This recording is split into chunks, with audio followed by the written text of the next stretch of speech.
einen Gang zum...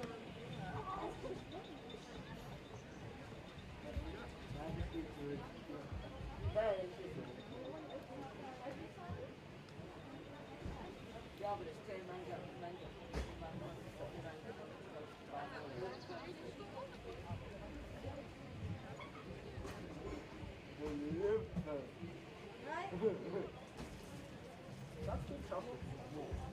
ja, heute machst du zwei, machst du nicht eine.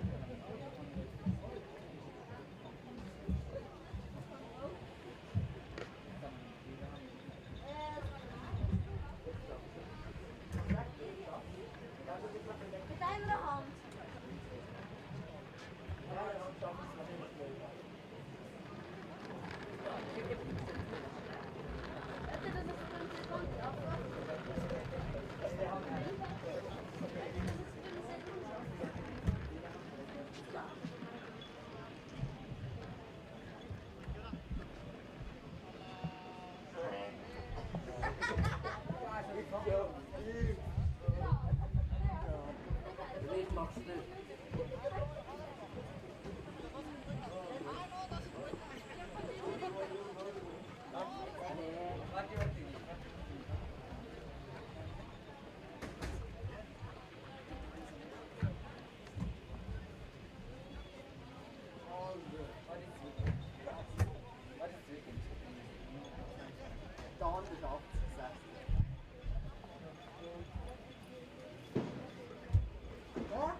Well, welcome back everyone. It is day 2 of the Para-Athletics Grand Prix here from Nottwil. We've got some sprint racing coming up in a few minutes time. We get underway with the men's. We've got some T38s, some T13s, a lot of classifications to get through actually. But this will be the first race on the track. Juan Sebastian Gomez of Colombia and Edwin Masuge of Botswana. The Colombian a T38, Masuge, the Botswanan, a T13. Got 11 100-meter races in total. And then we head back to 1500s on the track. Plenty of action going on the field as well, or in the field, should I say. After a busy morning with club throw, long jump among others, we get underway with the women's discus at 2 p.m. as well. F53s, 54s, 55s and 57s, 3 Nigerians and 2 Bahrainians. Then at 2:30 there's the female javelin. Razakov of Kyrgyzstan and Al Lushi of United Arab Emirates going, but we're going to be focusing mainly on the 100 meters to begin with. The starting blocks are already out there. Trust that everybody's had a delicious lunch and you join us in good spirits wherever you are.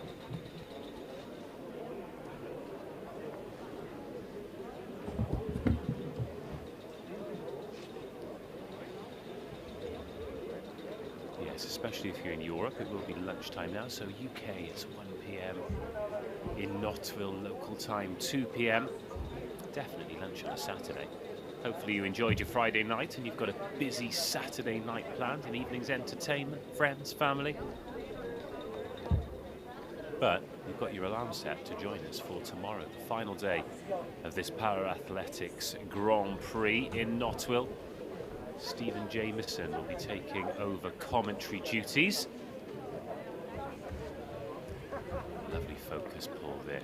Got to admire the camera work, but what that has reminded me is to say thank you and a huge congratulations to everybody who's worked so hard to make this event COVID secure.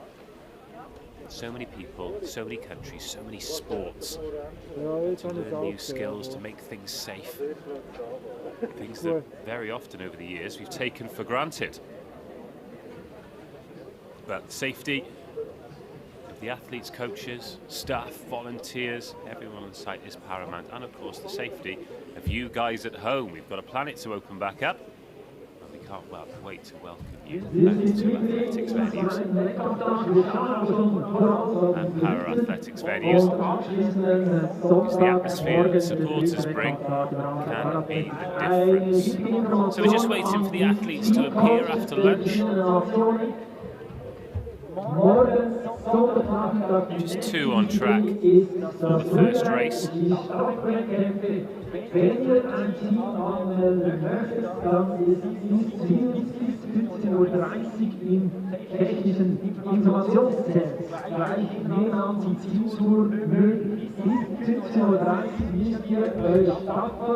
Hier für morgen Sonntag stellen möchtet, bitte anmelden. Also das Zeitfenster bis 15:30 Uhr für die Anmeldung Staffel sonntags ist offen.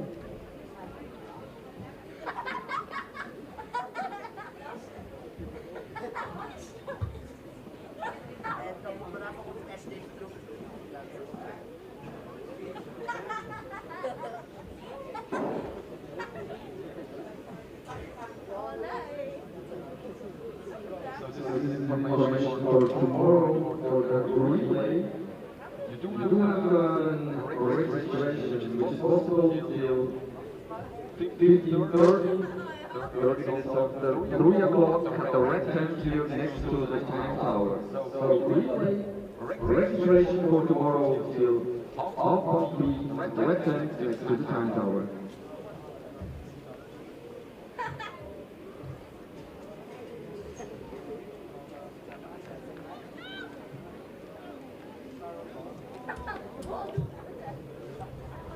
Filmkamera, oder? Ja. Das ist eine Filmkamera. Ja.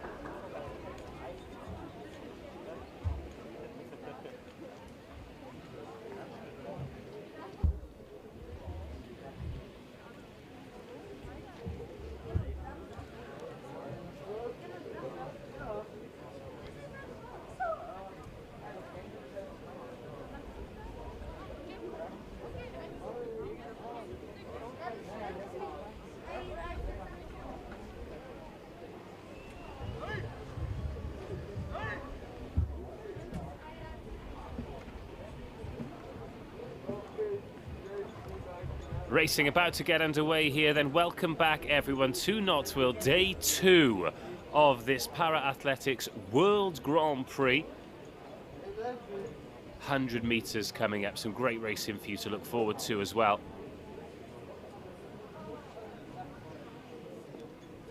Danko, pisalo.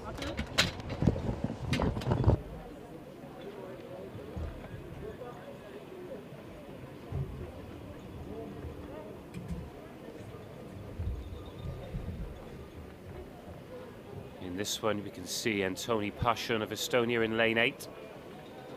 Nicola Castro of Chile in lane 7. Joel de Jong in that blue vest for Netherlands in 6.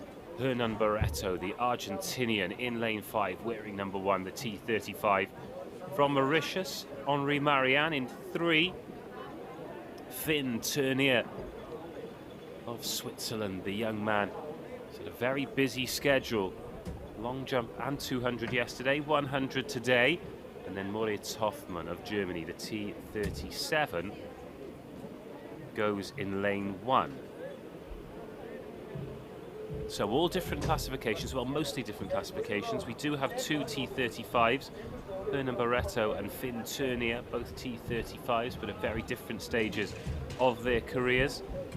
Henri Marianne, a T11, Hoffmann, a T37. T63 is Joel de Jong. Castro, the Chilean, a 32. And Paschun of Estonia, a 36.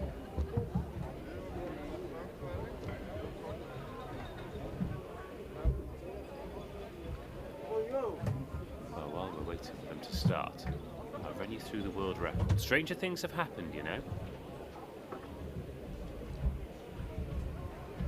So starting with the T11, Marianne. World record, David Brown, 10.92. That is some going. The T35, Igor Sviatov of Ukraine. Back in 2019 at the World Para Championships ran 11.77.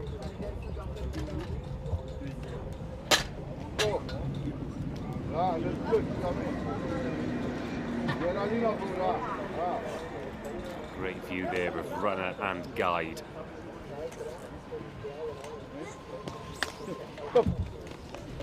That Henri Marianne of Mauritius. That's the reason there is a gap in the race. Lots of classifications. Visually impaired, running with amputees, running with athletes with cerebral palsy. To account for that guide, for is empty, so remember a bit of space to his left. Das erste Rennen über 100 Meter, das ist eine Serie Nummer 58. Die Serie Nummer 58 mit den Athleten Moritz Hoffmann, Tim Turner, Henry Rosario, Marian Hermann, Barosch, Nicolas Antonio Castro Benitez und Anthony Paschun. Athleten aus den ersten Kategorien 11, 35, 37, 42 und so weiter. Wir haben hier ein bunt gemischtes Teilnehmerfeld. So as they're called to the blocks, then the whistle goes. Hoffman in 1, Turnier 2, Marianne 3, Barretto 5, De Jong 6, Castro 7, Passion 8. The first race after the lunch break here at the World Paralympics Grand Prix from Nottwil. Great to have you here wherever you're watching around the world. Strap yourselves in for a great afternoon's racing. And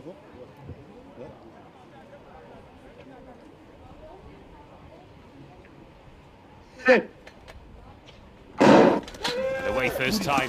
Bit of a wobble there from De Jong, but he gets up to speed, as does Barretto in lane 5. Marianne from Mauritius going well, but coming through here in lane 6, Joel De Jong. But what about the man on the inside lane? Looked to be powering through Hoffman, but De Jong crosses the line first, ahead of Barretto. A great race across the classifications. All their timings will be different, but multi-classification does give them the opportunity to race fast, race hard, hit themselves against athletes in different classifications.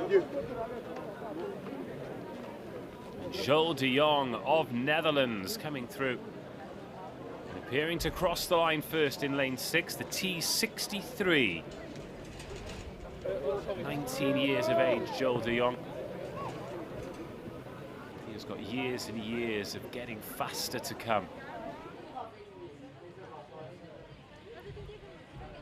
little wobble in the blocks, but when he hits the 30-meter mark and that blade kicks in, look at the power. So confirmation then, De Jong from Barretto, from Marianne. Exciting race.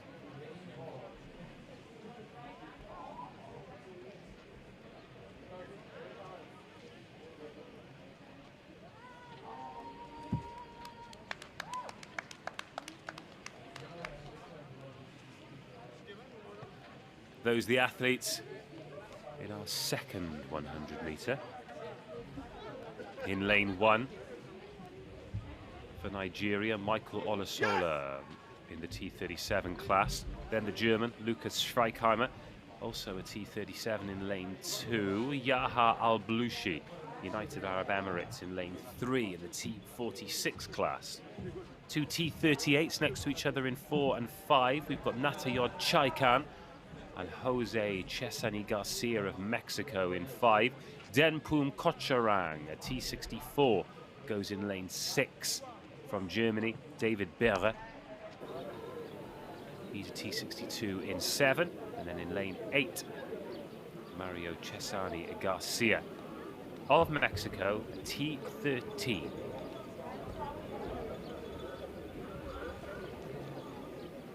Two Cesani Garcias. Those Mexican jerseys, great colours. We've talked about them a few times. The high-vis yellow, the high-vis pink. No sign of the German bearer yet. Lucas Schreikheimer ran in the 200 and competed in the long jump yesterday.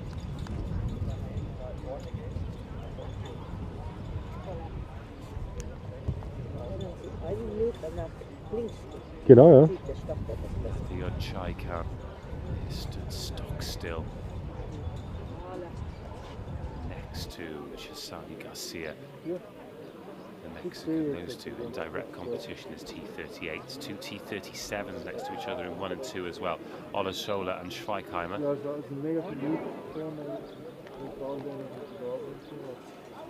No Yahya Al Lushi or David Berra in the start blocks. Okay.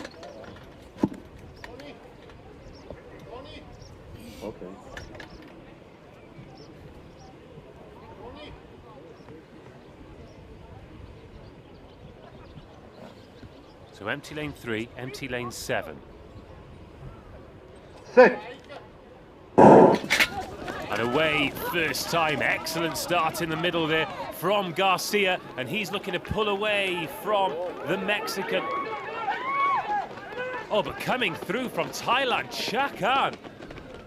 Well, Garcia looked so powerful for the first half of the race, but Chakan of Thailand came through, pipped him at the post, all that bottom end power.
And we continue in the 100 meters for men.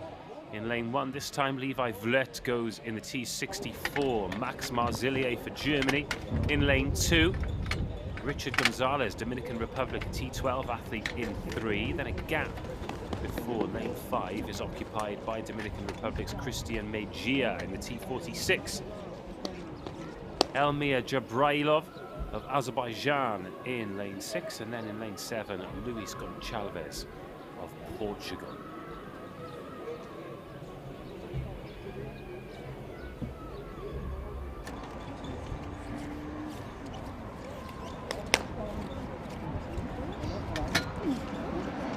This is the third of the men's 100 meters. Again, that gap between lane 3 and lane 4.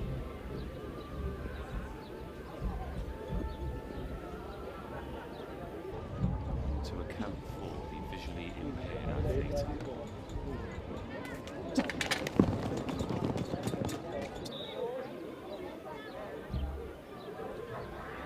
That is Gonzalez, Dominican Republic.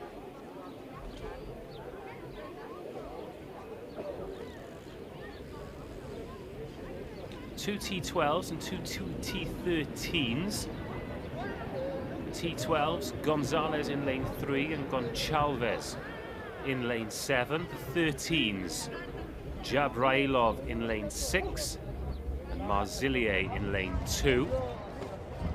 Then Levi Vlut in lane 1, the T64, the T46, Christian Mejia. So 6 athletes, 4 classifications.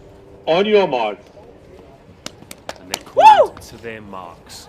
Vlut in 1, the T64, the T13, Marzillier in 2, the T12, Gonzalez in 3, and in 4, Mejia.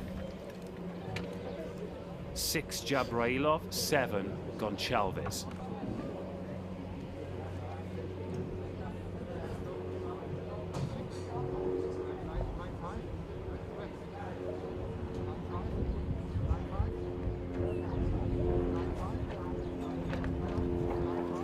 Over it, uncomfortable on the blocks.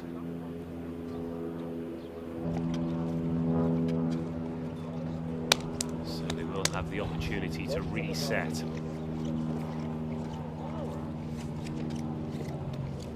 raised his hands before they'd said get set. Otherwise, it counted as a false start, which we all hate to see in the 100 meters.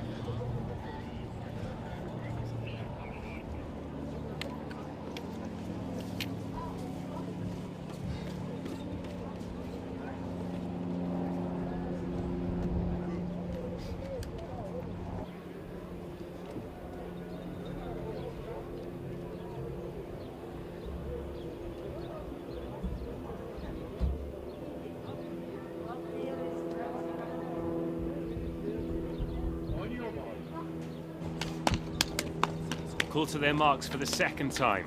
Levi Vlet in lane 1 from Netherlands. Germany's Marzillier in 2. Gonzalez of Dominican Republic and his guide in lane 3. Mejia in 5. Jabrailov 6.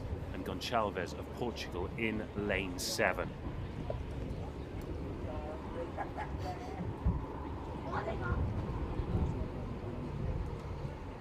Set.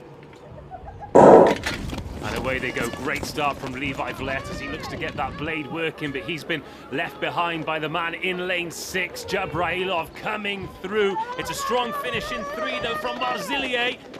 And it is taken by Jabrailov, Azerbaijan, in lane 6, 11.53, the unofficial time.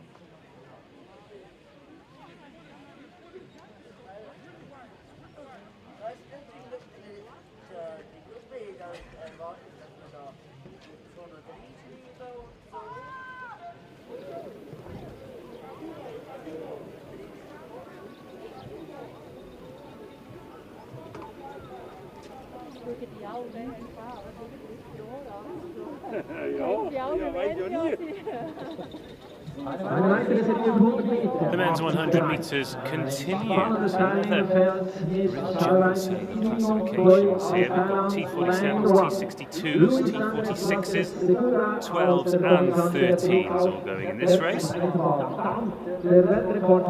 number 6 should be the championship. In lane 1, Shaiwat Sirimon Kol of Thailand. He's a T47. Next to him, a fellow 47 from Dominican Republic, Marie Vasquez Segura. Johannes Flohr of Germany is the sole T62. He goes in lane 3. Jean-Carlos Mina Aponza of Colombia is in lane 4. Marcel Budka, Germany, in lane 5. He's a T12. Another T13 from Switzerland. Philip Handler goes in 7. For Lithuania, it's a T46 in lane 8. Danas Sotaidis.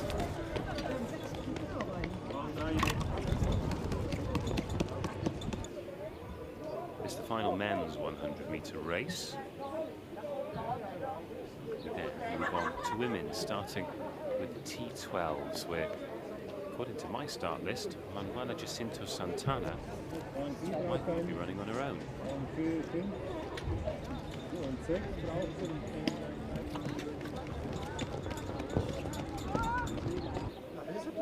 her against the clock here in Nottwil.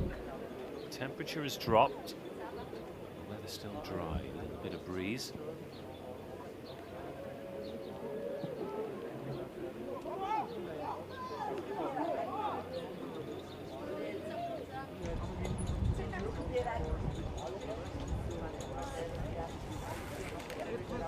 Carlos Alponza. Yep. He's got gloves on, and I'm not surprised either. It'll be a lot colder than it is in Colombia.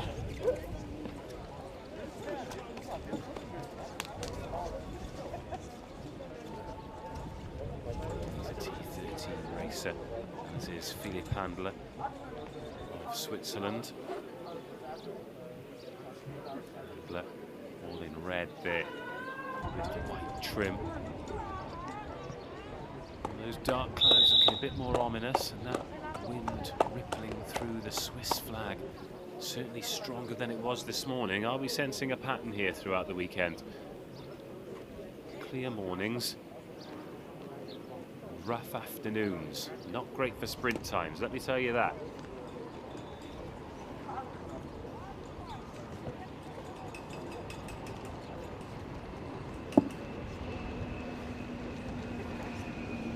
On your marks. Call to their marks. Sirimon Col in lane 1, Vasquez Segura in 2, Floors 3, Aponza 4, Boyka 5, Handler 7, Sodaitis in 6, 8 should I say, here in Nottwil.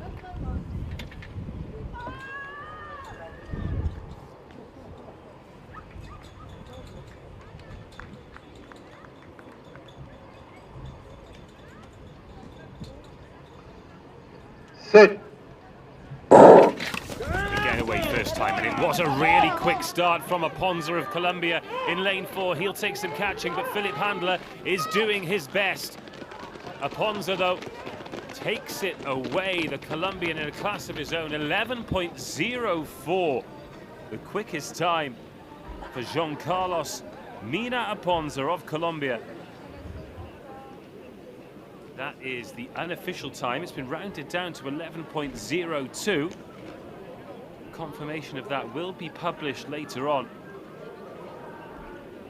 But a great race. What a start. Electric out of the blocks from the Colombian. He led for all 100 meters.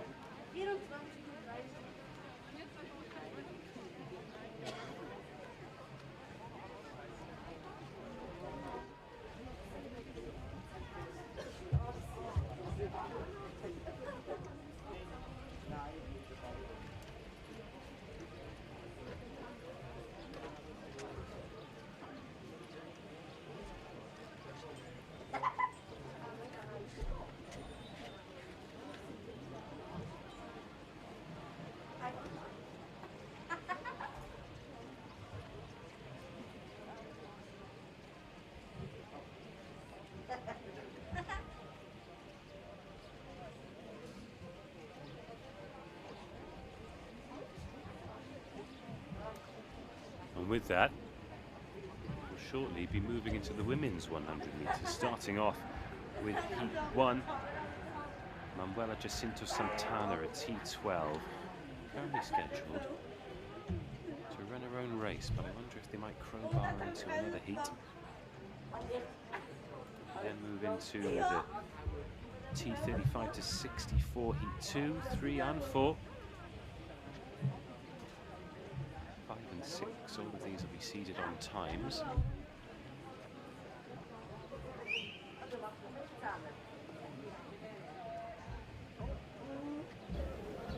The athletes on their way around now.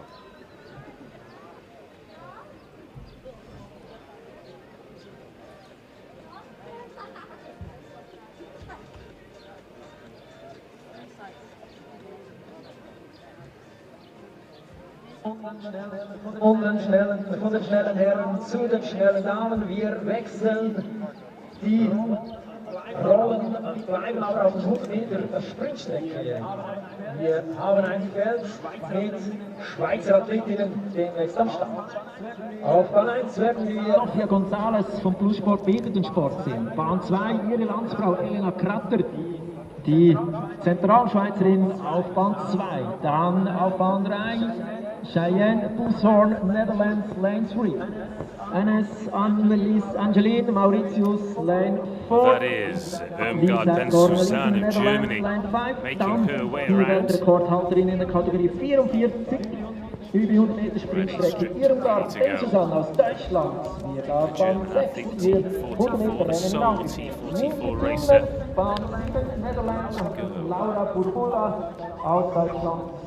In this race, we've got 63s, 36s, 37s, 35s. And we will go as follows. Sophia Gonzalez, Switzerland in 1. Elena Krater, also of Switzerland, in lane 2. Cheyenne Buthorn, Netherlands, the T36 in lane 3. The two previous athletes of Switzerland, the T63s.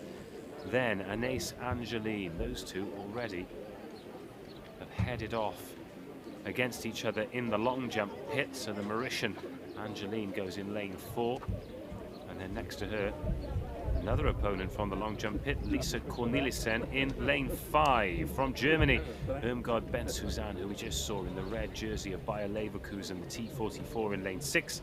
Nienke Thiemer of Netherlands, the T35 in lane 7. And Laura Burbula of Germany in lane 8. So yeah, most of these athletes straight out of the long jump pit.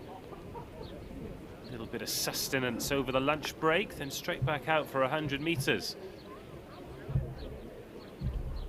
Busy schedules, but they thrive on it.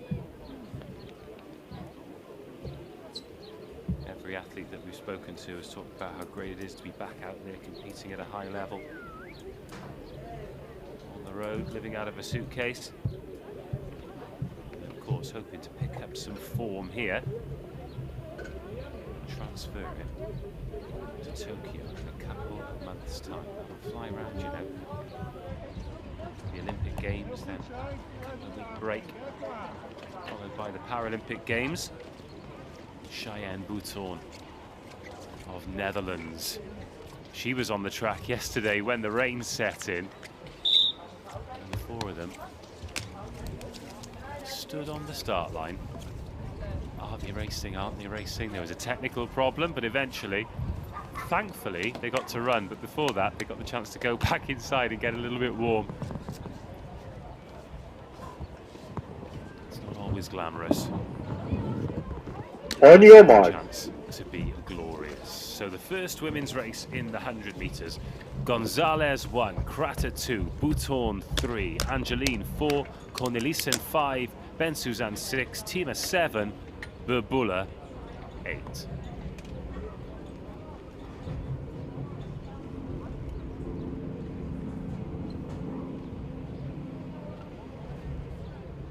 Sit.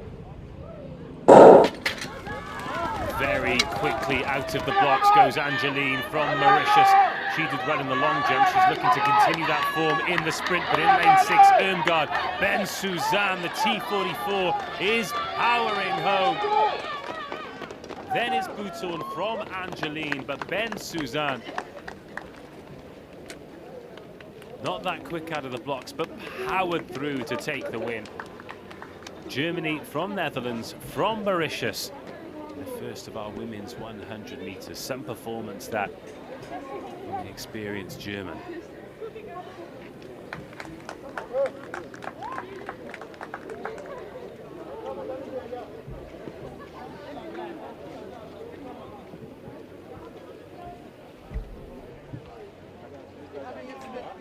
Hugs have become elbow touches, as they have around the world. I wonder if that'll stick around. Well, looking back at it, it was a great start from Ben-Suzanne as well. She's got the jump on everyone.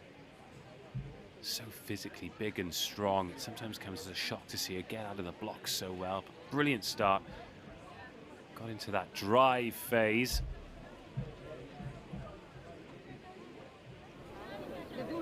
was the first over the line.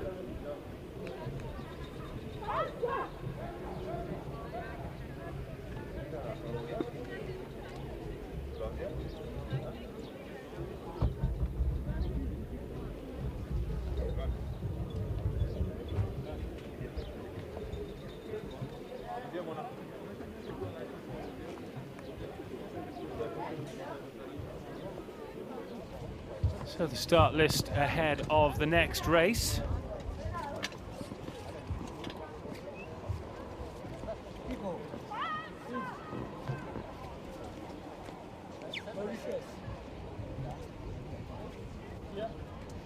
No Russian athletes in this one, as they were originally scheduled to be. So Melissa Baldera of Peru, currently in your shot. She goes in lane 7. Inside her in lane 5 will be Julia San from Mauritius. Abbasia Rahmani of Switzerland will go in lane 3, and Lise Peterson of Germany will go in lane 1. So Baldera and the San, T11 athletes who will have a guide. The guide setting up their starting blocks, just as important as the athlete. Essential to have got that synergy.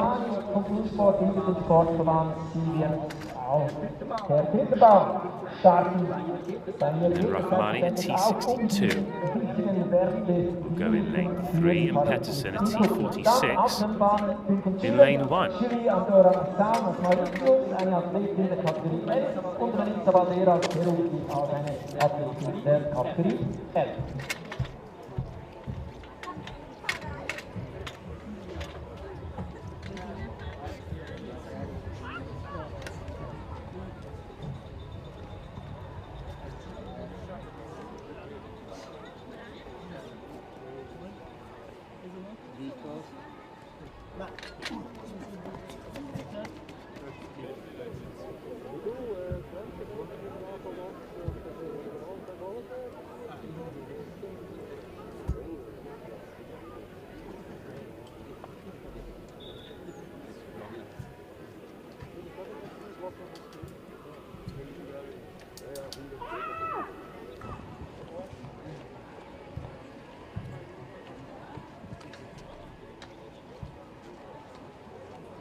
It's Lise Peterson, the young German.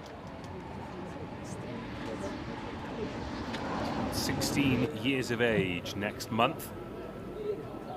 Starting her journey in senior para-athletics.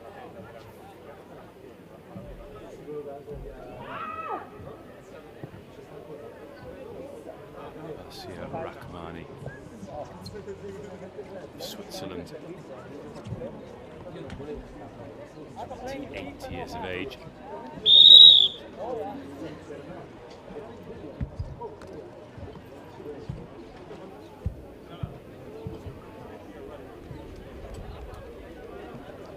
Now they're called into position.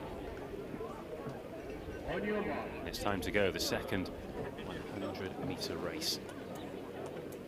In the women's classifications, Peterson of Germany in lane 1. Rahmani, Switzerland in 3. Assan, Mauritius in 5. Baldera, Peru in 7.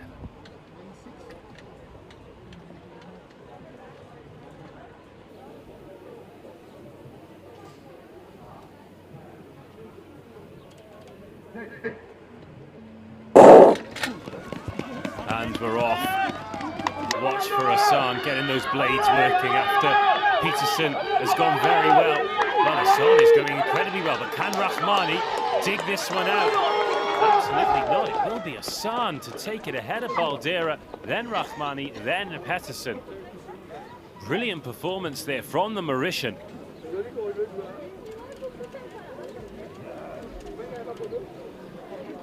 Julia San takes it ahead of Baldera. Still more T11s to come, with Lavina Onyegbule of Nigeria going in the next race.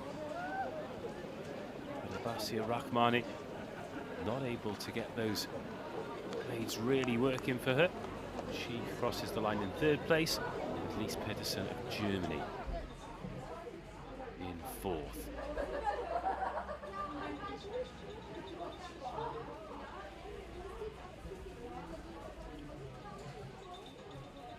Yeah, tight on the line there.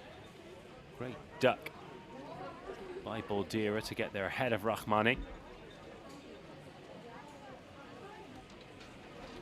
We'll wait for the official results to be published before I commit to that. Certainly looked like she just got in there ahead, but very, very close. More good racing here. And more good racing to come. Still 3 100-meter heats to come.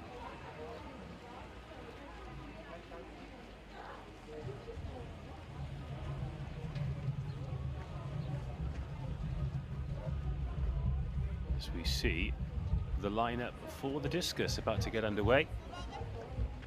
Ayazi, Nwazuzu and Ugwunwa of Nigeria, then Alomari and Nedum, Brunei.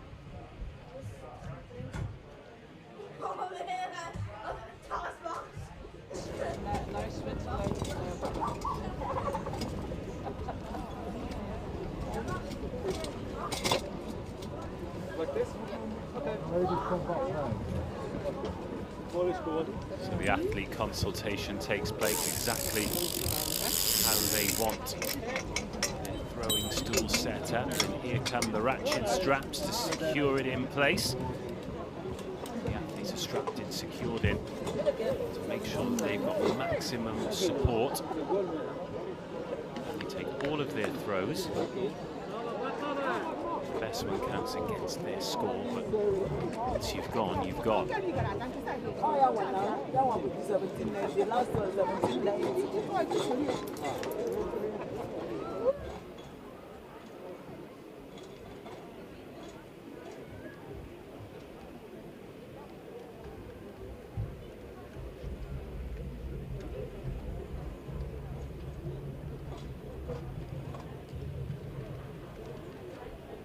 So these athletes will go in this order. In lane 1, Noël Roorder of Netherlands, T47.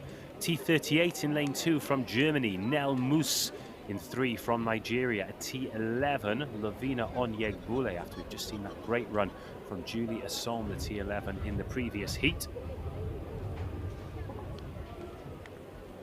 Maria Tietze of Germany is in lane 6.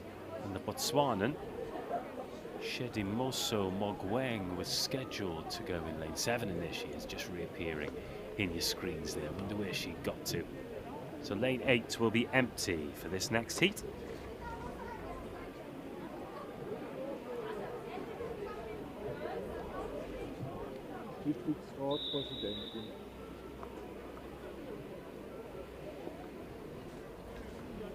So 1 T47, 2 T38, a T11, a 12 and a 64. The latest to go, Lavinia Onyegbule and her guide.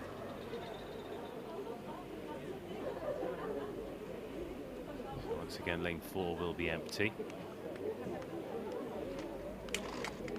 Lane 8 as well.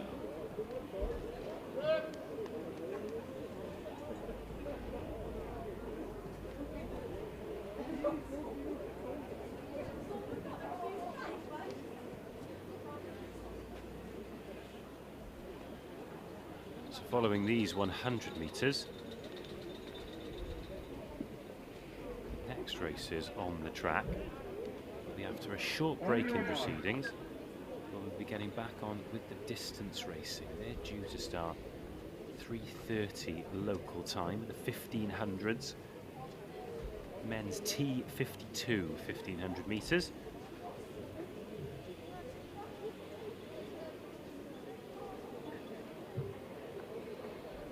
Take us through till around about 4:30, and then we close with some field events, but we'll concentrate on those after this race here, because away we go, and the Nigerian Lavinia Onyegbule in the middle going very well, but not as well as Maria Tietze and Nele Moos as well. Or are they? Onyegbule's going to hold on. Oh, looked like she was being hunted down by Hurtado. Lavinia Onyebule and her guide hold on. Oh, these time-seeded 100 meters providing great entertainment. Onyebule first over the line. A little bit of drift there, and Kati Hurtado thought for a second might get a sniff of something, but no such luck.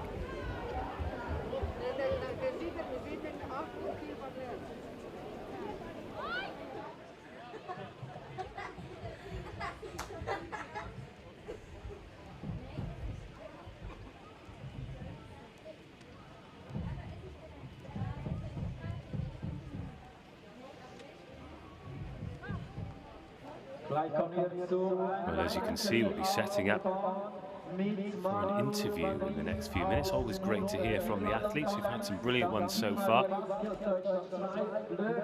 And the clips and the best bits are all over on the Paralympic social media channels as well. Aus Nigeria, Daniel Sanchez, Sanchez aus Kolumbien, 50 Kilometer aus Marius, den Niederlanden, Ricky, aus Deutschland, aus das Stadion Spanien auf Panama.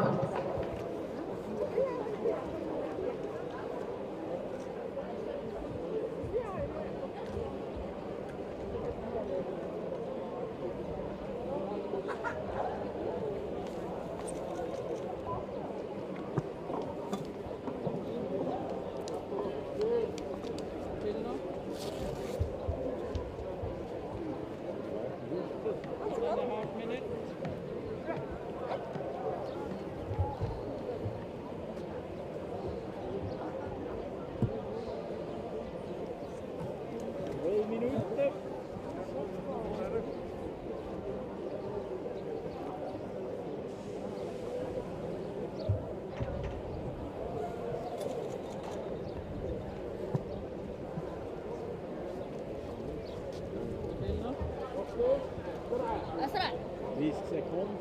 30 seconds to go. You want to stop? Okay. Telephone down. Telephone down. Okay.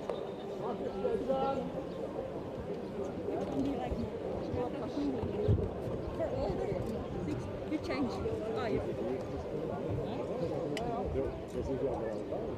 Ja, die ist durch, wenn es nicht lange. Sie muss jetzt noch die Hände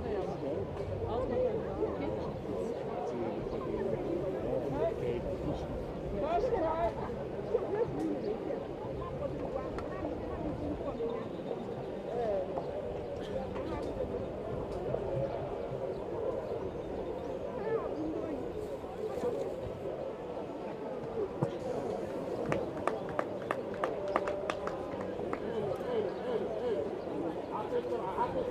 More white flags over at the discus. Bringing you live pictures as we wait for the next 100-meter race in the women's classifications. This time-seeded 100s really provided us with some good entertainment here to kick the afternoon off. Day 2 of 3. Second try. Not willing to wish the time away, of course, but we are live tomorrow as well. A lot of effort going into that one. Competition building nicely.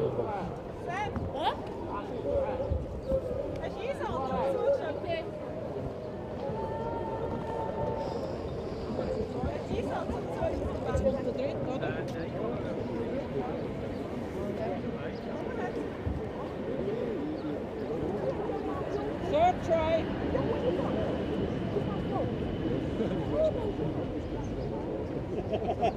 The train's rumbling through in the background. There's clouds in the distance, still looking nice and light as well. I do hope it stays dry for these athletes. After they've been starved of meaningful competition for so long, the least we can do is provide them with good conditions. You have a break. Do you want something to drink? Captain, non, celle-là? Okay. And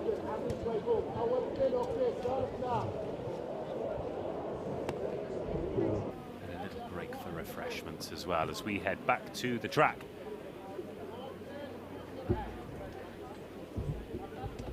For the next heat, and in lane 1 from Netherlands will be Marlo van Rijn, Marie Vasquez of Germany in 2, Fleur Young of Netherlands in 3, Joya Hyakwo of Nigeria in 4, Darian Jimenez Sanchez, Colombia in 5, Kimberly Alkemade, Netherlands in 6, Lindy Ava of Germany goes in lane 7, and Sara Andres Barrio of Spain goes in lane 8. So 3 T62s, Van Rijn, Young and Barrio. A couple of T47s, Vasca and Hyakwo in lane 2 and 4 respectively. Lindy Ava and Jimenez are the 2 T38s, and the only T64, Kimberly Alkemade. She goes in lane 6. There's another T64 coming up in the next heat as well. Marleen van Ganswinkel of Netherlands.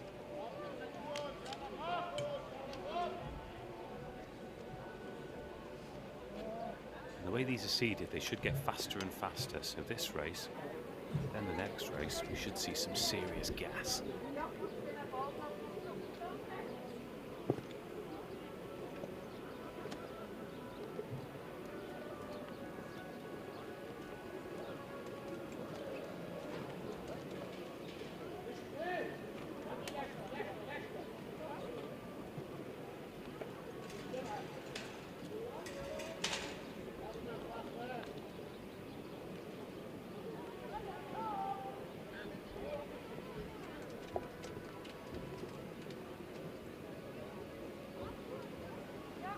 So lane 5 empty for this one then, no Colombian.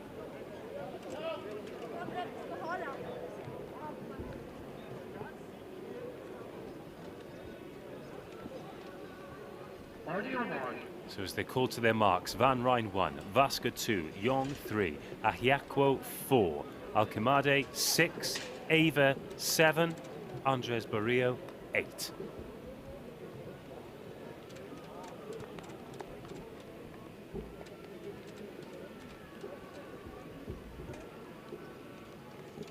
Alkemade last in the blocks. And now Hyakwo just has a little shuffle before settling in. And well worth settling in as Fleur Young gets those feet pumping in lane 3. Coming through in 2 is Vasca, but Hyakwo and then Alkemade in 6. So it is Hyakwo coming through. Hyakwo takes it for Nigeria. T47 first across the line in 13:07. Quickest time we've seen in the 100. Will that 13-second barrier be broken in the final heat? There's only one way to find out, that's by sticking around. But Joy Hyakwo of Nigeria is quickest in the penultimate heat.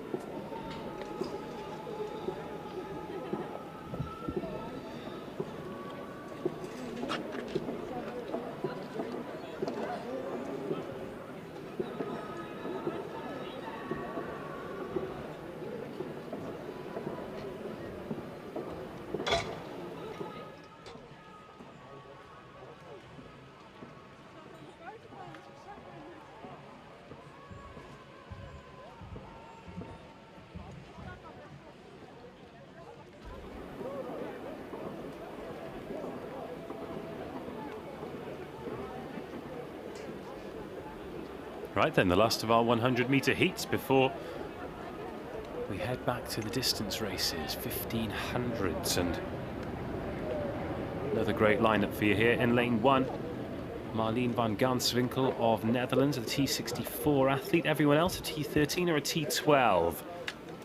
Jana Engelleiter of Germany in lane 2 is the T13. Katrin Müller-Rutgart, also of Germany, a T12 in lane 3. Elena Shebanou, Azerbaijan in lane 5, a T13.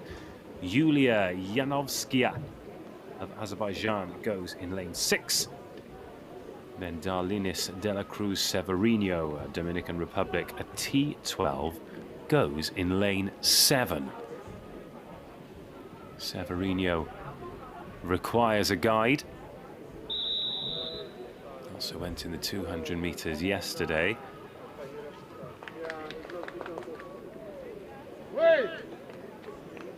Letztes Rennen 100 Meter. Wir sind an in den diversen Kategorien 12, 13 und 64. Bahn 1, Marie Vasquez, die Niederländerin, Weltrekordhalterin auf 64. Dann Janne, Sophia aus Deutschland, Katrin Müller-Rutgart also requiring a guide, the T12. So those two racing directly against each other, as are Elena Shebanou and Yulia Yanovskaya. Two T13s next to each other in 5 and 6. Engeliter also a T13 in lane 2.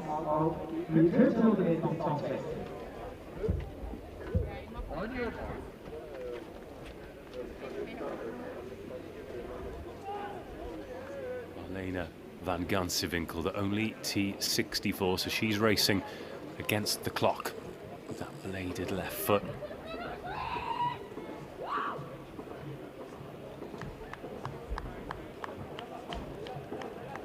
The last 100 meters then, Van Gansvinkel, Engeliter, Müller-Rutgart, Shebanou, Yanovskaya, De La Cruz. And all get away, and getting away very well is Müller-Rutgart in lane 3, but coming through in 5 is Shebanou and Yanovskaya. This is going to be close on the line, all the classifications, but in lane 5 it is Shebanou who comes home ahead of Müller-Rutgart. The Erziri T13, 40 years of age this year,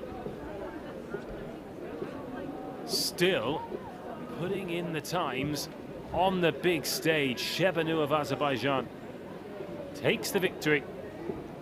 That concludes the 100 meters for today.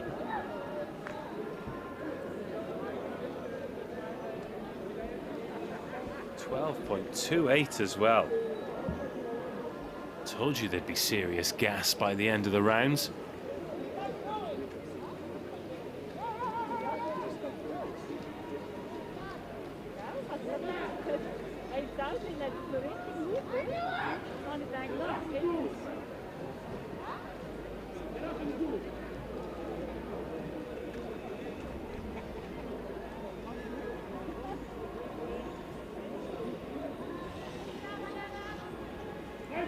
So plenty to chew over there between the men's and the women's 100 meters. There'll now be a break before we go back to the track. 3:30 local time is the next scheduled race. We continue with the 1500 meters. 6 men's races and a couple of women's races to take us through until the end of the day on the track. Still lots of field action on the go as well. We've got the discus that we will leave you with some pictures of here.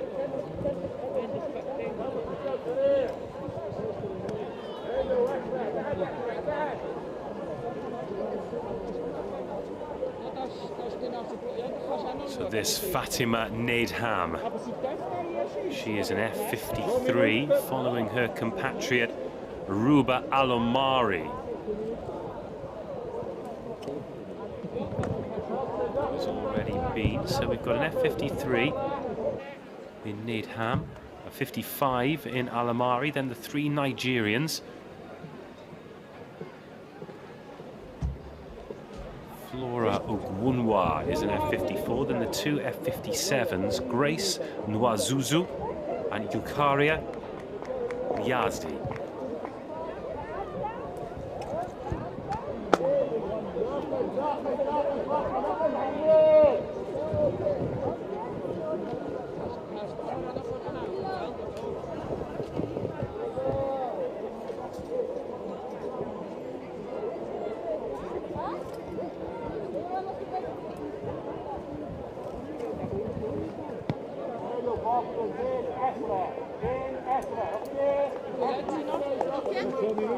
2 minutes to go. Okay. 2 minutes. Okay. Okay, I want to play. Do you want to play? Yes. Okay, sie will starten. Okay. Da sind wir.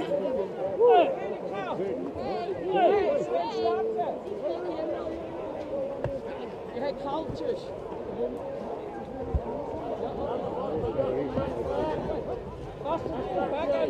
Okay, we start. Number 1.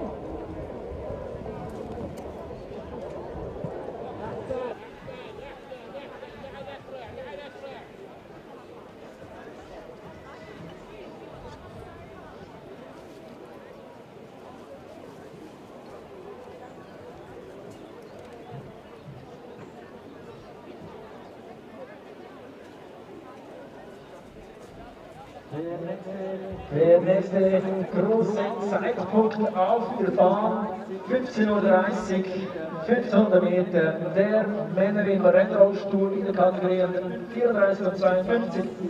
Das ist das nächste Highlight auf der Bahn. Werden 60 Disziplinen aktuell auf dem Auto den Spielhelfern der Männer und auch auf der Stufe der Frauen sind aktuell im Gang.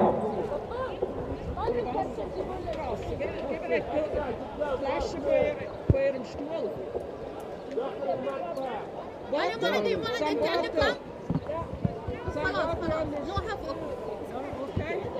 Okay, third try. Fatima Nedham with her third attempt. Takes her to the halfway point of her discus competition here on day 2. Want something to drink? Drink. Yes? Wasser. At the halfway point, she has offered her refreshment break. Okay. Very good.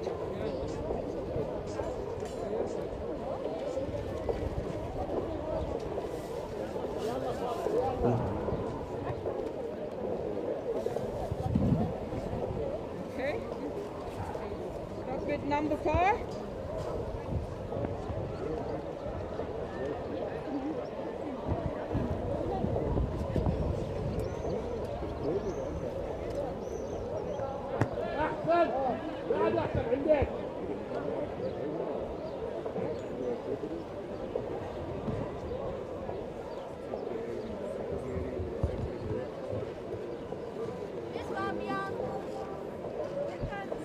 Number 5.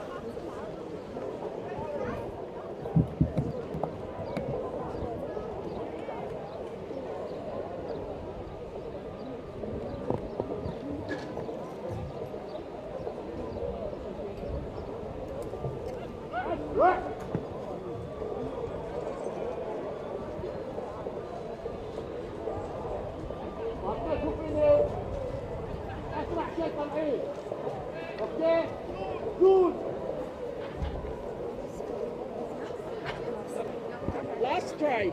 It's your last one.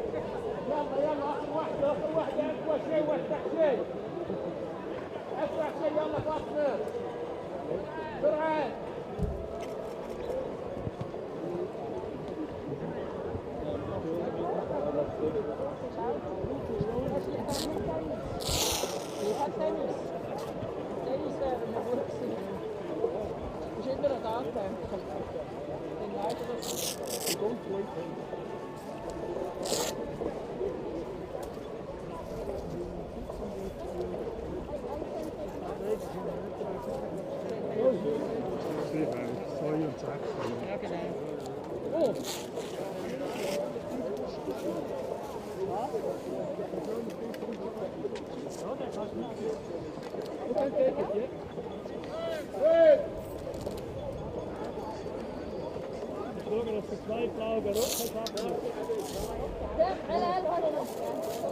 Thank you very much.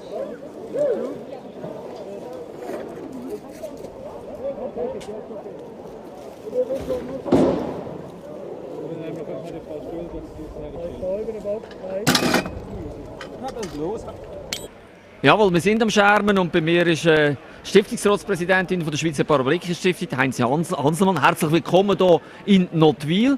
Was war das für ein Gefühl, wo Sie jetzt hier in die Sportarena mit diesen internationalen Athletinnen und Athleten gelaufen sind? Was ist das für ein Gefühl?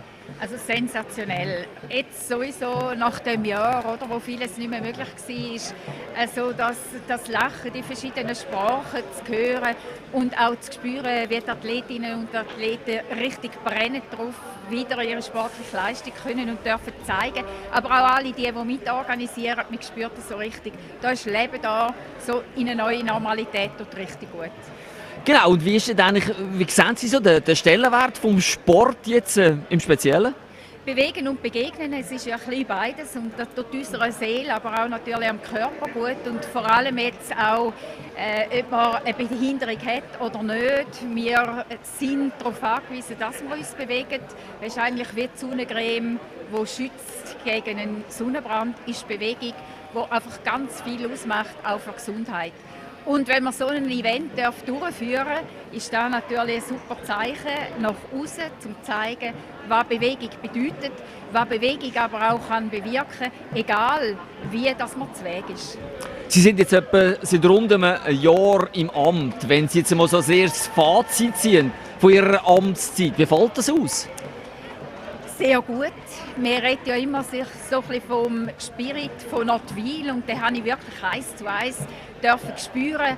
Eine Aussage von einem Betroffenen, von einem Querschnittgelähmten, ja, die begleitet mich eigentlich immer wieder, fast tagtäglich. Er hat so gesagt, Frau Hanselmann, Nottwil ist für mich so ein bisschen wie eine Oase.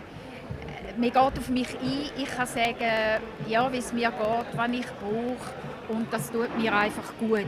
Und die Betreuung rundum ist nur möglich, weil die verschiedenen Gruppengesellschaften, die ja da schauen, dass man Menschen mit Querschnittlähmung vom Akutfall über die Rehabilitation lebenslang kann unterstützen kann, ist einfach das Schlüsselwort. Vernetzen, gemeinsam, miteinander unterstützen und die Leistungen für Menschen mit Querschnittlähmung zu erbringen. Jetzt hat es ja da immer so, die Zusammenarbeit wird immer so gross geschrieben von diesen verschiedenen Organisationen. Wir haben ja nicht nur die Stiftung, wir haben auch noch das Zentrum, wir haben auch noch weitere Organisationen. Wie erleben Sie das? Wie greifen die Rädchen ineinander rein? Je nachdem, wo natürlich eine betroffene Person steht, ist einmal das Rädchen, das grösser wirkt als vielleicht ein anderes. Orthotech beispielsweise, wo schauen, dass ein Rollstuhl richtig geformt ist oder richtig angepasst ist. Oder Active Communication, wo schauen, dass Kommunikation, sei es natürlich jetzt auch über das Digitale, wo möglich ist, wirklich in die Umsetzung kann gehen, dass jemand auch daheim im Alltag möglichst selbstständig kann unterwegs sein. Parahelp, wo mit Beratung dabei ist.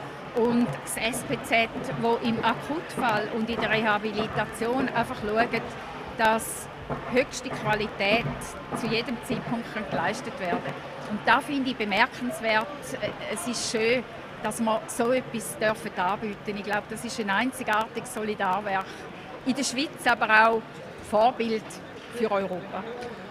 Für Sie persönlich jetzt so eine Art Meilenstein. Was haben Sie sich für Zielsetzungen gemacht jetzt mit Ihrer Arbeit hier? Dass man die Angebote weiterhin noch näher zusammenbringen kann, noch besser vernetzen kann, dass man Doppelspurigkeiten abbauen kann. Da muss man ehrlich sein, da gibt es Knackpunkte, aber die sind zu lösen. Und dass trotz in dieser ökonomisch denkenden Welt, in der wir leben, die Betroffenen wirklich immer im Zentrum von unserem Tun sind. Das ist mir eine Herzensangelegenheit. Wunderbar, jetzt haben wir heute noch das eine oder andere Highlight hier. Es kommt noch der Marcel Hug, es kommt noch Manuela Scher. Ich gehe davon aus, die schauen Sie noch. Ja, das möchte ich natürlich sehr gerne und ich werde Ihnen die Daumen drücken, dass Sie Ihre Leistung zeigen können und bin auch sehr, sehr gespannt auf die beiden. Frau Hansmann, merci vielmals, dass Sie schnell Zeit haben. Danke auch vielmals, alles Gute weiterhin. Merci.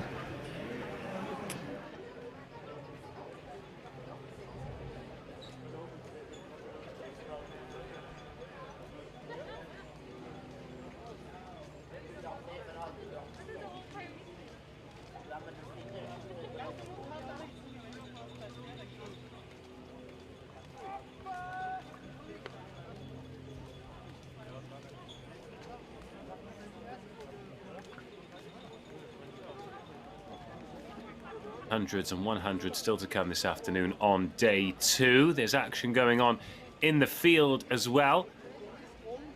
But in the meantime, stick with us, and I'll be back with you as soon as the action gets underway again.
Nochmals der Aufruf für die Teams, die Staffel sich anmelden möchten für morgen Sonntag bis 15:30 Uhr.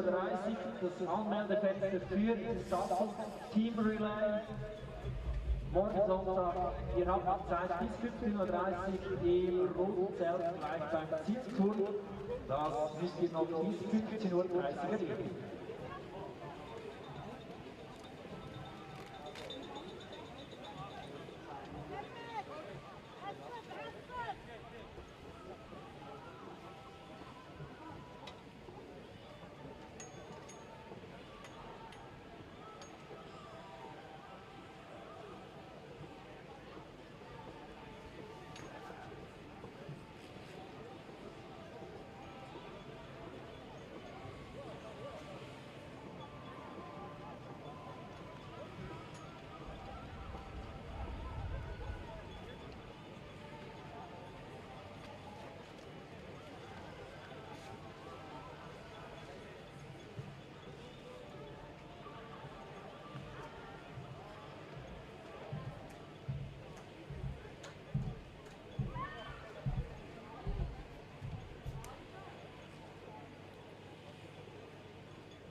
Success isn't just about what you accomplish in your life. It's about what you inspire others to do. Live your version of freedom of movement. We support paraplegics for a lifetime.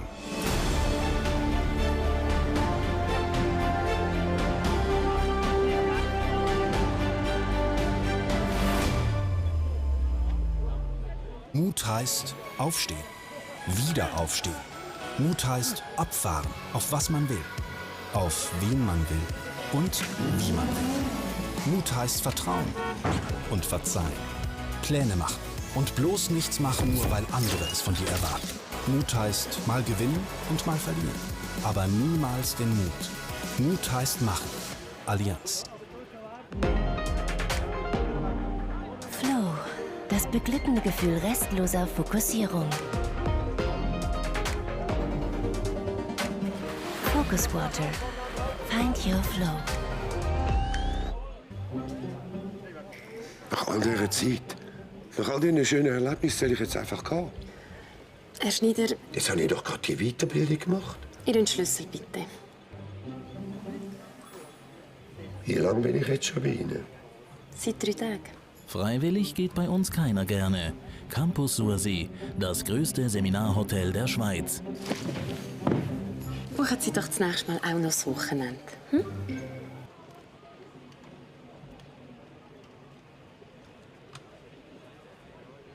Everyone, while we await the action to kick back off. The next racing on the track will be in 20 minutes' time as we have the 1500-metre heats across the classifications.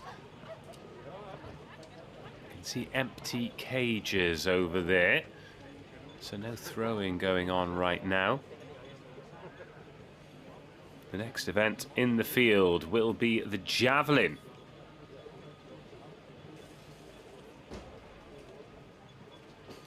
Just the two competitors in the F34 classification. Aristanbek Bazarkulov of Kyrgyzstan and Mohamed Al Lushi of United Arab Emirates. But that too is due to begin at 14:30, so somewhat of a break before the competitive action continues here on day 2 at Nottwil. But if you are watching and I do have your attention, then fantastic stuff, because that means I can remind you that there will be more live power athletics. The final day of this WPA Grand Prix from Nottwil tomorrow, Sunday the 16th. And just like yesterday and today, we'll be bringing you uninterrupted coverage. If there's racing on, we'll be pointing a camera at it. So the F34 Javelin. Another seated event, those athletes given the chance to get comfortable, to tell the officials exactly how they want it, and then it gets strapped down and they go for it. And by the looks of things, we're going to get this underway nice and early, so the local time is 3:15.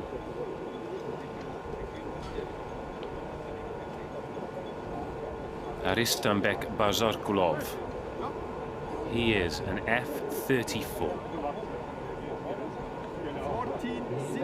Etwas mehr als 15 Minuten geht es weiter auf der Bahn mit den 1500 Meter Rennen der Männer im Rennrollstuhl.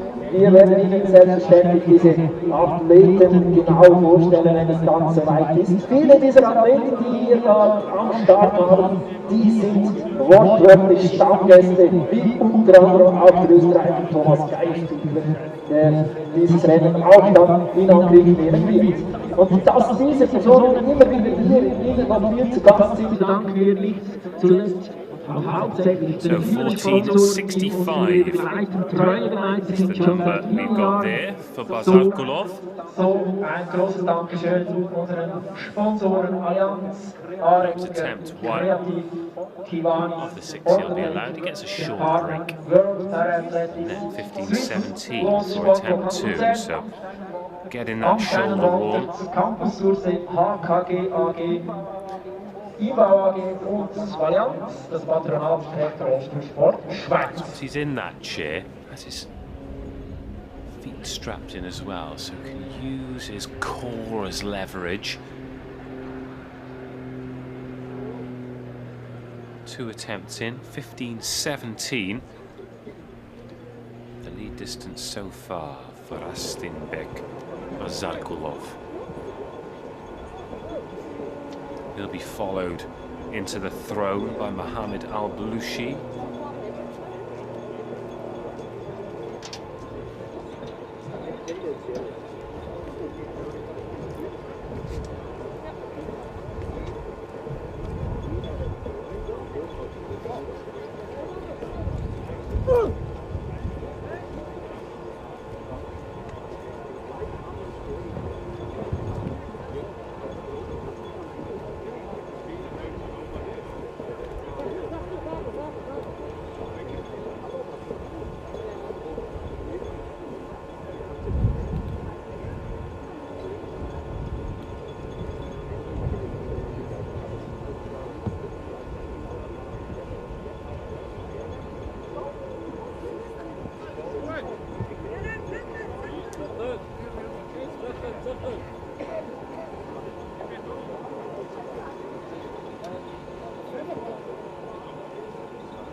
So Bazarkulov is halfway through his attempts in this men's F34 Javelin. Before we continue with the action, let's hear from another of the VIPs here at Nottwil.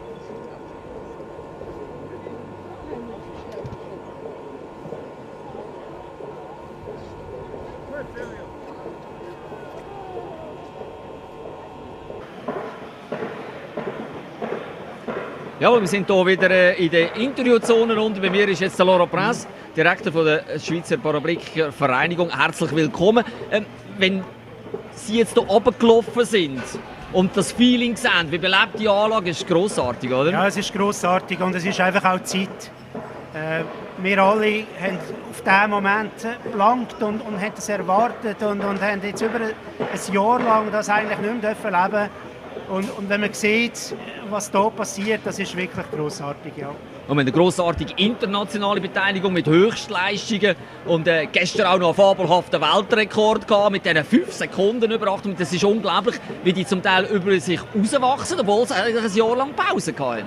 Ja, ich glaube, die Athletinnen und Athleten, die warten auf diesen Moment. Sie sind über 14 Monate bei sich daheim trainiert und das ist glaube ich, der Moment, auf den alle gewartet. Und wenn man sieht, oder, wenn wir hier Repräsentanten haben von 47 Nationen, 300 Athleten, das ist einfach schlichtweg beeindruckend. Und ich möchte mich hier wirklich an dieser Stelle einfach auch herzlich bedanken bei all denen, die das ermöglicht gemacht haben, beim UK, bei allen Mitarbeitenden. Das sind Schutzkonzepte, da ist immer wieder Planung rum gewesen. Man hat auf das hingeschafft. Man war nicht sicher gewesen, kann man das durchführen oder nicht. Man hat den Glauben nie verloren und das ist, glaube ich, das, was zählt. Und heute, ja, und diese Tage können wir das leben und das ist wunderbar. Und man hat es auch gestern gehört, zum Beispiel Manuela Schär hat gesagt, sie hat Schmetterlinge im Bauch hinein, die fährt ja auch nicht ihr erstes Rennen seit gestern, sie waren richtig nervös gewesen. Ja, und für unsere Spitzenathleten freut mich das natürlich ganz besonders. Und wenn ihr dort Manuela erwähnt, sie arbeiten ja auch zum Teil bei uns und es ist einfach nur wunderbar, wenn man sieht, wie beharrlich dass sie dranbleibt. Eben 14 Monate trainiert und wieder trainiert und wieder daran glaubt, dass wieder etwas stattfindet und endlich findet etwas statt und dass sie dann gerade tätige Leistungen an den Tag legt, das ist einfach schlichtweg fantastisch. Ja, und unsere Aushängeschilder, sage ich jetzt mal, die sind jetzt noch am Start. Marcel Hug und Manuel Scher und andere kommen noch. Was erwarten Sie von Ihnen heute? Ja, ich glaube, es gibt weiter wirklich ganz, ganz gute Leistungen auf hohem Niveau. Und da bin ich gespannt. Ich werde auch den Marcel hier erwähnen. Auch ihn habe ich jetzt in den letzten Monaten wirklich täglich gesehen, auf dieser Anlage trainieren. Und das ist schon beeindruckend. Also unsere Spitzenathleten sind unsere Leuchttürme und wir sind sehr, sehr stolz auf sie. Ja, wir sind gespannt darum auf den Marcel Hug. Er hat gestern gesagt, sein Gameplan ist gestern nicht so aufgegangen. Er hat immer auf der zweiten Bahn fahren. Also er ist immer auf der Aussenbahn gefahren. Das ist nicht so ideal. Nein, es ist nicht so ideal. Ich habe das von außen mitverfolgt und gedacht, hey, all die Meter, die du mehr fahren musst. Aber ich glaube, das sind auch wichtige Anker und wichtige Anhaltspunkte auch im Wettkampf finden, um sich eben die Wettkampfreife wieder hinzutasten, damit man dann wirklich parat ist. Dann, wenn, ja, ich hoffe dann im August natürlich, wenn es dann wirklich darauf abkommt oder noch mehr darauf abkommt. Ja. Absolut, ja, Sie sprechen zusammen mit Tokio. Das ist natürlich dann das absolute Saison-Highlight. Wie sind ihr im Fahrplan? Wie sind ihr am Planen mit euren Athleten? Ich glaube, die Athleten brauchen einfach auch die Wettkämpfe. Oder? Also Training, noch einmal Training, jetzt braucht man Wettkämpfe, damit man sich hintasten kann. Und ich glaube, wenn man da unseren Chef Spitzensport fragt, der Andi Heiniger, wird er sagen, wir sind im Fahrplan. Und wir freuen uns alle sehr auf die Wettkämpfe.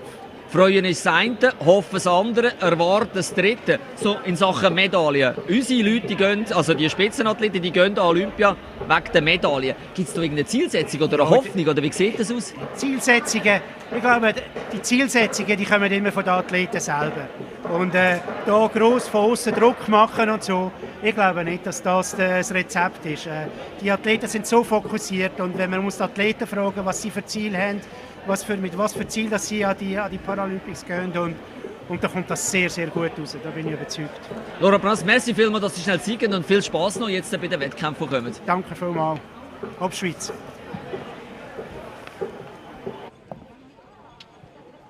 Been some great interviews over the last few days, both of people who've worked hard to make sure this competition has happened. People who are really at the coalface in terms of bringing brilliant events back to our venues, back to our screens. 15.66. Just got an update there is the leading throw for Bazarkulov. And of course interviews with the athletes that take place as well. So here's Mohamed Al Lushi of the United Arab Emirates. He's an F34 as well. So 15.66 is the throw for him to beat Aristanbek Bazarkulov.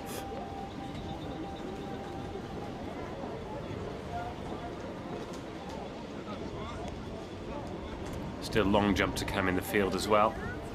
It's due to begin at 15.45, 3:45 local time. Katrin Muller-Rutgard, Darlene Severino due to go in that. And Marcel Butker as well.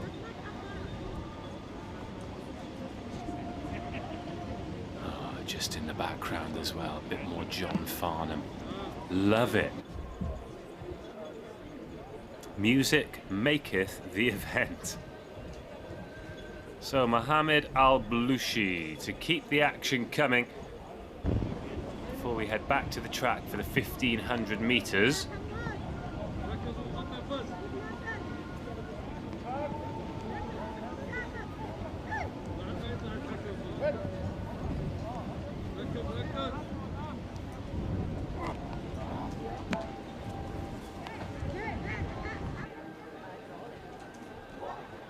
Well, Lushi gets the white flag, but judging by his body language, he's not happy with the throws. Remember, 15.66, which is the score we can see on the right-hand side of our screens there. 15.66 is what Bazarkulov threw from Kyrgyzstan. He was the first to go in this competition. At that windsock there, just above the 5. Getting a bit of wind assistance here is Al Lushi. Can he take advantage of it?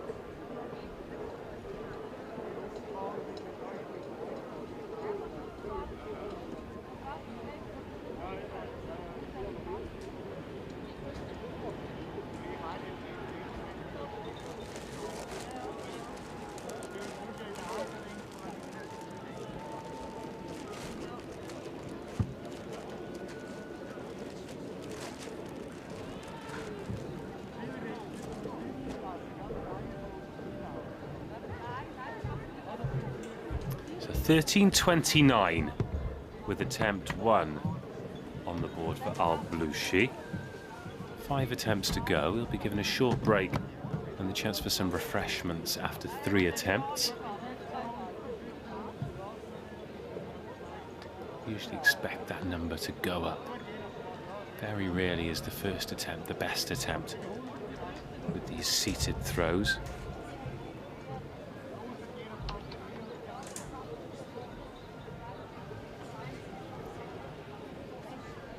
Watch for that number changing. Yeah, 13.71.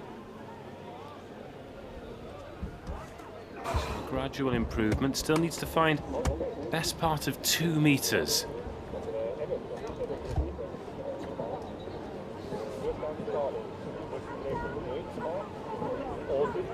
اوكي ذكرت انا ذكرت العين. You need to break with us. That's 3 and 4. You need to break. Okay. He was offered the break there. He's refused it. He wants to get straight through.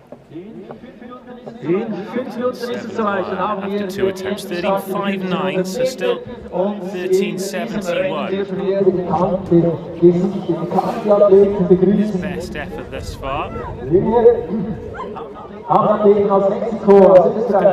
Straight through.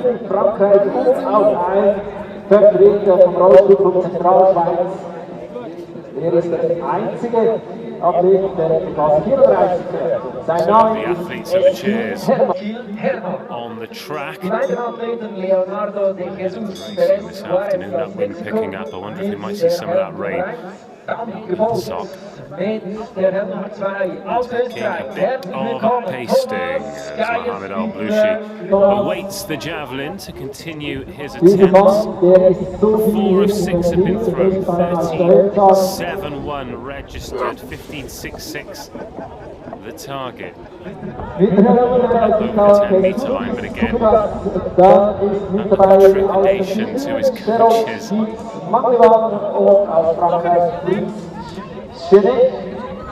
They're telling him to relax. Being tightly on his left hand.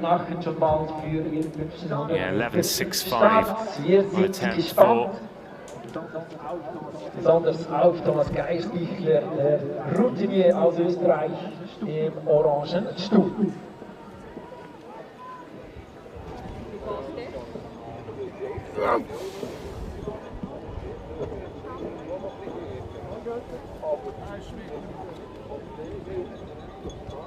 Oh, and a red flag that time. So that one won't count. The javelin landing back first instead of point first.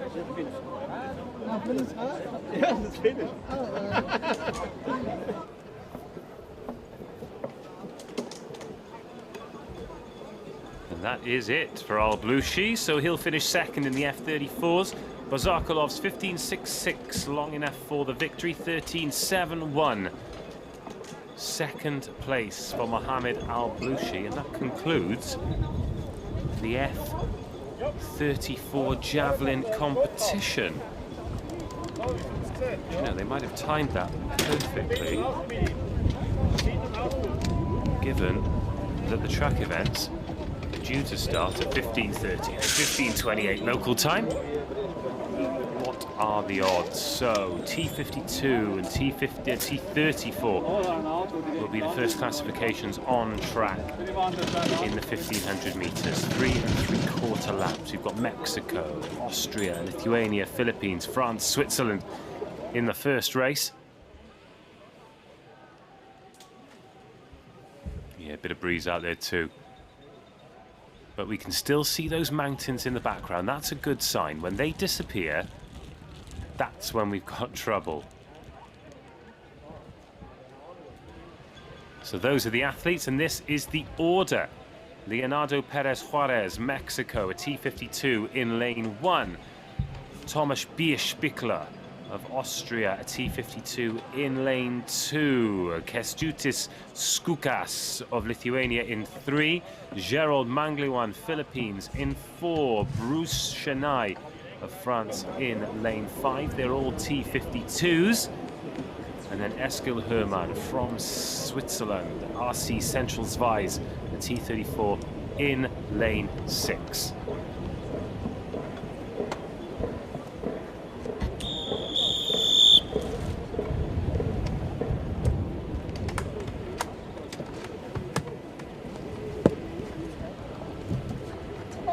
On your marks. Red line, come on.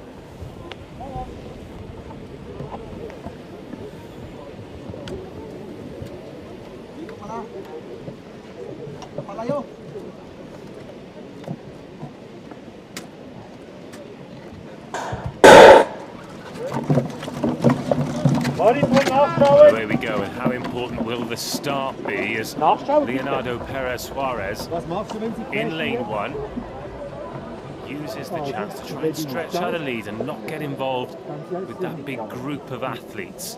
Tomasz Gierszpikler, difficult to miss with that fabulous orange chair. From Lithuania, Kęstutis Skukas, all in green. Gerald Mangliwan is going to be there in the orange helmet with the blue jersey.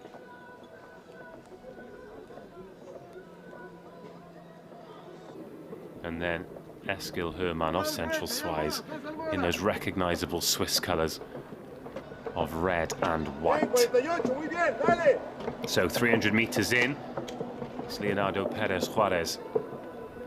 As we see the T34, Eskil Hermann at the back of the pack. This fabulous work from the Mexican, but Gerald Mangliwan has decided he's had enough. So on the back straight for the second time, 1:20 on the clock. The Filipino decides to get on the back wheel of our early leader. First and second, but somewhat of a gap between them and the rest of the pack. And if I was a betting man, I'd say it wouldn't be long until Mangliwan took the lead for himself. There is Gierszpikler of Austria, making his way into contention, followed by Skukas, the Lithuanian. So there's your top 4, with Chennai and Hermann of France and Switzerland respectively, drifting away. 800 meters to go, just under 2 minutes on the clock through that 700-meter phase. 1, 2, 3, Mexico led after 300 meters. Just like that, Mangliwan has overtaken Perez Suarez and will lead us into the back straight for the penultimate time, and is taking it away from the rest of the group as well. How much has Tomasz Gierszpikler got left in the tank? We've seen massive momentum swings in these wheelchair races. And look how relaxed Gierszpikler looks. He's just in the slipstream, making Perez Suarez do all the hard work. Are we going to see a big final 400 from the Austrian Tomasz Gierszpikler? Here's your leader, Gerald Mangliwan, 41-year-old from Philippines. There's second and third, Perez Suarez. Was that Gierszpikler just starting to make a move on the outside? As we hear the bell, the last 400, 3:06.27, so 1:06 for that last 400 meters.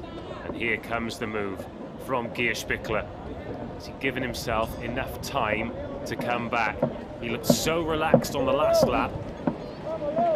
He's got quite a gap to make up here as Mangliwan looks to accelerate away, but here comes Gierszpikler. Again, so relaxed, even has time to take both hands off the wheels and take a look around. I don't think it'll be too long before Gierszpikler, who is eating up the track here, as Mangliwan runs out of steam, and Gierszpikler's given himself 200 meters to close a 3-meter gap that's now a 2-meter and a 1-meter gap. Oh, he's tucked himself in nicely. Final bit of energy conserved on the back wheel before moving into the outside lane. Oh, and making it look so easy. Tomasz Gierszpikler, vastly experienced Austrian, is going to take it home here in the T52s, and he is going to stop the clock in a very respectable 4:18.18 for Gierszpikler. A great technical race as well. Didn't rush out, settled in, conserved energy when he had to. And it's as simple as that, Thomas. Well raced.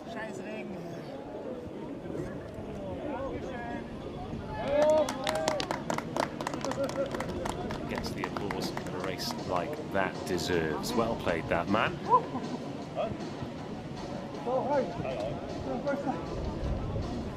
That is 1,500 down.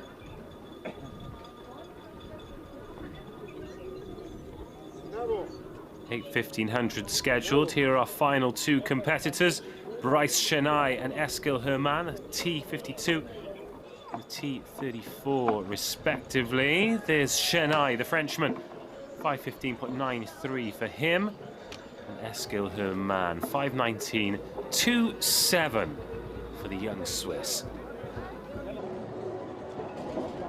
Just 14 years of age, Eskil Herman.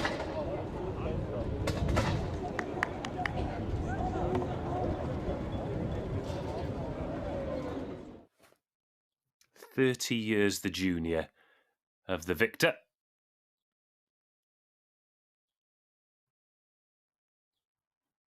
And the replay there as Leonardo Perez Juarez. It was always going to be difficult to maintain that speed on lap one there. Gierspickler got as low as 4th place, but this was the final move on the home straight where he took it home. Using all of his experience, confidence in his ability, and coming home in 4:18.18.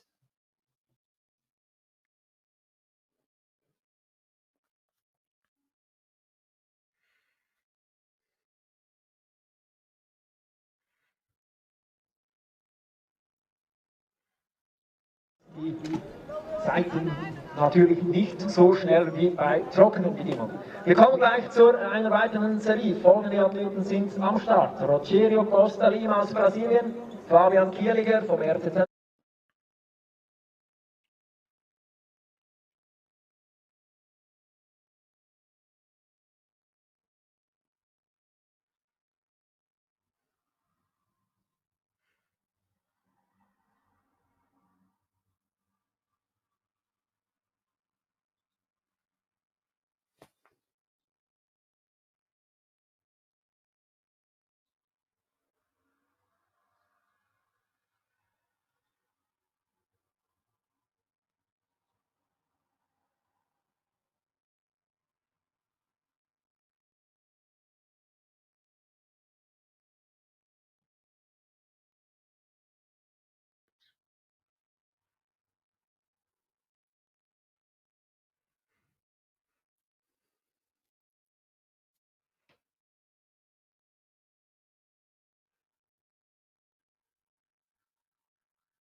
So the lineup for the second 1500. In lane 1, the Brazilian Rogério Costa Lima, a T54. In fact, they're all T54s in this second race. From Central Schweiz, Fabian Kieliger in lane 2. In 3, Mefous Ouzir of Mauritius, another Swiss, this time from Solothurn. It's Dario Studer in lane 4. Gabriel Sosa, Argentina in 5. Sylvan Siegenthaler of Bern in lane 6. There's Mefous Ouzir of Mauritius. 25 years of age, the Mauritian. It's been a good Mauritian contingent, actually. He's the first to the start line. This is the second of our scheduled 1500-metre races. 8 in total. And thank you for joining us. This is the 69th race of these championships. On day 2, now come the rest of the cavalry. Costa Lima there in the orange helmet.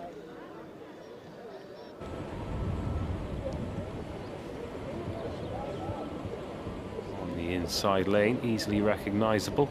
Kieliger, all in white, resplendent.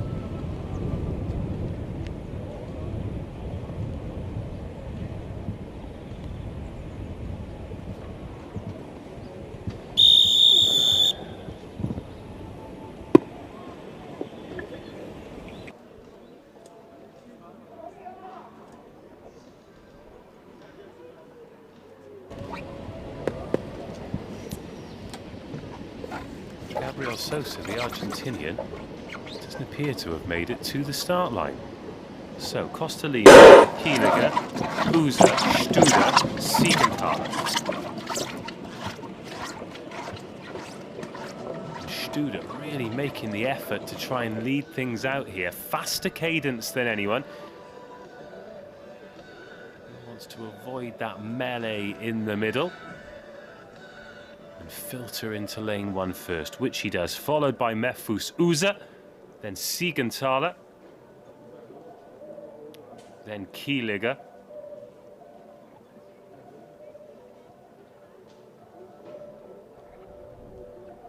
Mefus Uza just cruising around the outside to take the early lead. Sylvain Siegenthaler needs to be careful not to let this peloton get away from him. Incredibly young athlete, born in 2007. Doesn't turn 14 until August, so this will be a big learning experience for him today. Could be a little bit of tough love if this is anything to go by, because these four working together nicely. Got Mefus Uza leading them and just taking that spot in between lane 1 and lane 2, leaving a gap inside if anyone wants to attack it, so he can just close the door. But by taking that slightly wider line, it makes it more difficult for people to overtake him. They can undertake him, which is what we're seeing here. Nice move from Fabian Kieliger.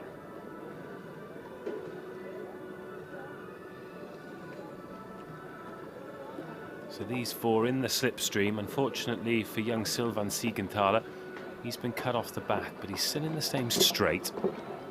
Just when you look at the equipment in terms of the aerodynamics, some of them with disc wheels, some of them with carbon wheels, and Siegenthaler with those spoked wheels, and naturally that's going to make you race slower. Fabian Kieliger, however, has decided he's had enough of the group and he's going to take it away down the back straight, telling Rogerio Costalima that he's got to catch up, as has Uza and Dario Studer of Solothurn in 4th place. All of these T54 athletes are competing directly against each other. In the next heat, we've got 53s and 54s. Fabian Kieliger of Central Schweiz is going to have a very healthy lead, maybe as much as 50 meters going into the final lap of the track. Listen out for that bell. It's Kieliger from Costalima, from Uza, from Studer. Uza and Studer looking like a race for 3rd place, but stranger things have happened. We've seen some great last laps. Kieliger is going to take some catching here. Costalima in 2nd place. He's got a lot of work to do, particularly with Kieliger pulling away. 300 meters to go for Fabian Kieliger. Costalima settled for 2nd place here. Is he just going to creep into our screens? No. Kieliger keeping the hammer down. Studer finding some pace from somewhere, and Brazilian in lane 2, adding extra meters to his race. Don't think the door is going to be open enough for Studer. It's all about this man, Fabian Kieliger. Spent 300 meters in the group, slipstreaming, conserving energy, then halfway through the race, just took it away from everybody else. Andy's inside 4 minutes as well. 3:56.90. Fabian Kieliger wins race 69, wins heat 2. Costalima is going to come home in 2nd place, 4:12.75, so 16 seconds between 1st and 2nd. 3rd place for Studer, then Uza comes home in 4th. Sylvain Siegenthaler will be the 5th over the line. The young man, the teenager. Now, is he going to nip inside 5 minutes? Come on, Sylvain. Hat diese 1500 Meter Serie für sich entscheiden können. In wenigen Augenblicken geht es auch mit einer Yes, he technischen is Disziplin weiter. Wir kommen zum 450.17 for the young man from Marie third. Vasquez mit Katharin Binder-Rotzgar und mit Darlenis de la Cruz Severino. That is race to complete. Fabian Kieliger laying down the gauntlet there, 356.90.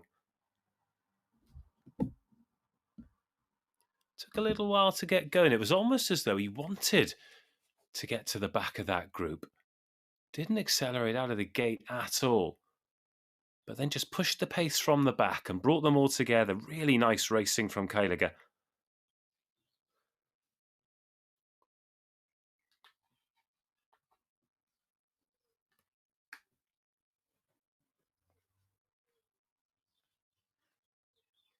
But once he got to the front, there was no turning back.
Next up,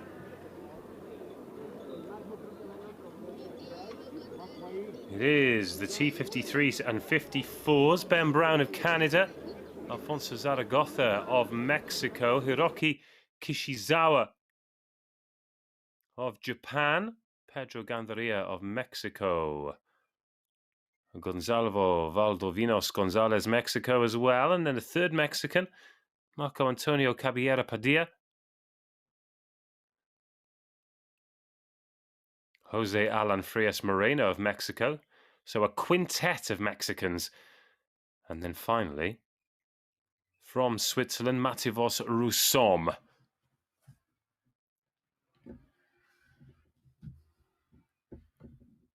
So 4 T53s and 4 T54s. I'll do my utmost to bring you the differentiating factors with the Mexicans. Ben Brown, all in black, the Canadian on the inside. Then Zaragoza with the Mexican colours on his helmet. Gandaria in the pink and green. Next to him, Valvodinos with the red helmet. Well, somebody's saying there, come on Mexico. That's pretty much everybody in the race, isn't it?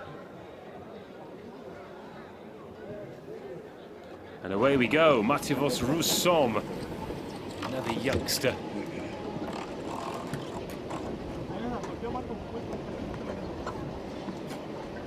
From this talent pool.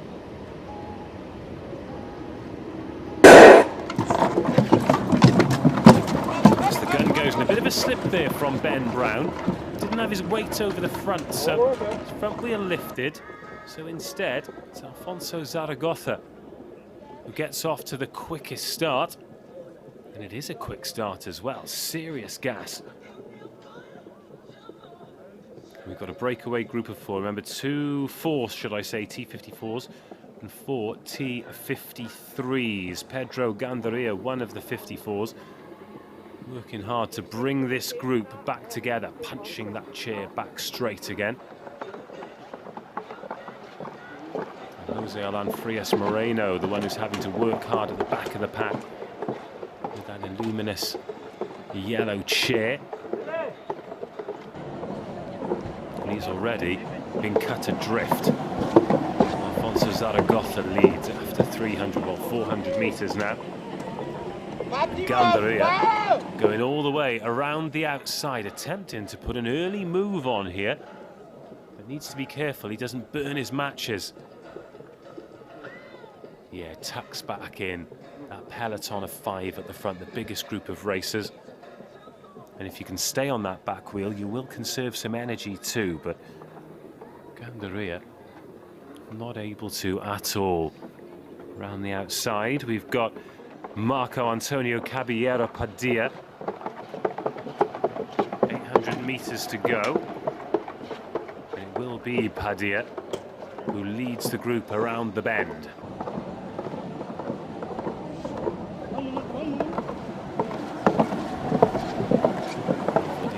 Gonzalez.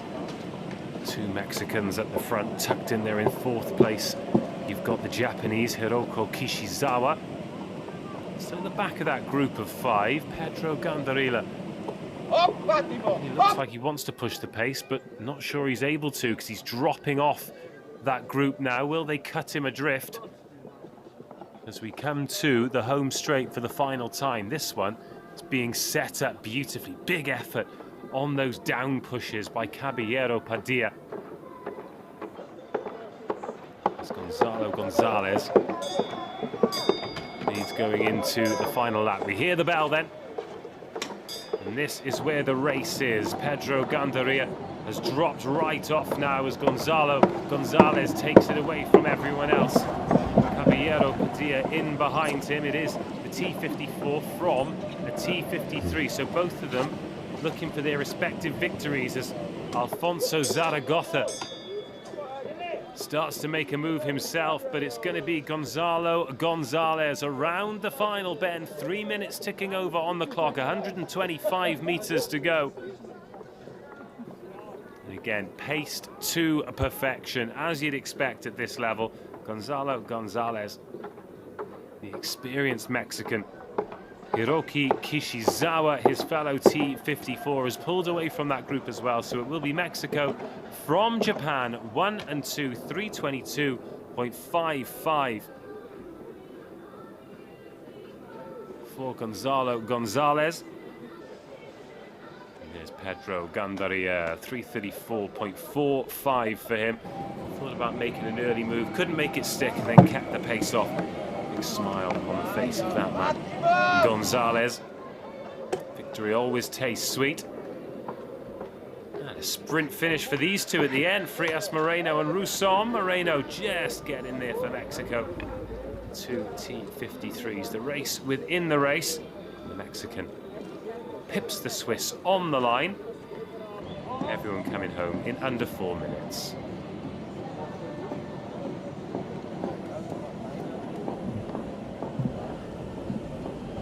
Bravo! Ottimo! Bravo!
Carlos Pierre Silva de Jesus from Brazil, Dylan Labroy, Great Britain, Rens van der Wanderlat, Netherlands, Cedric Raue, Mauritius, and Alejandro Maldonado from Argentina.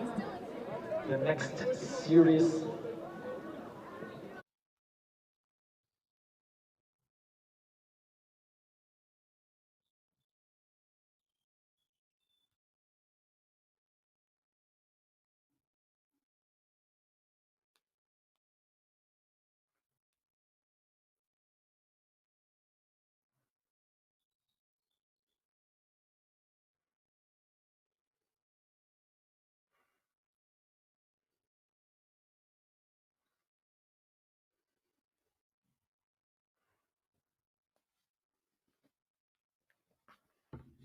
Confirmation of the results in the javelin then. Georg Schuber of Austria, 25.50, 17.86 for Alan Moyano of Chile.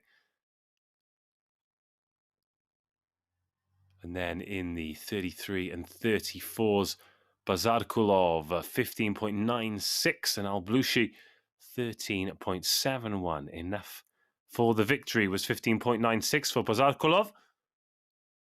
Those two F-34s competing against each other.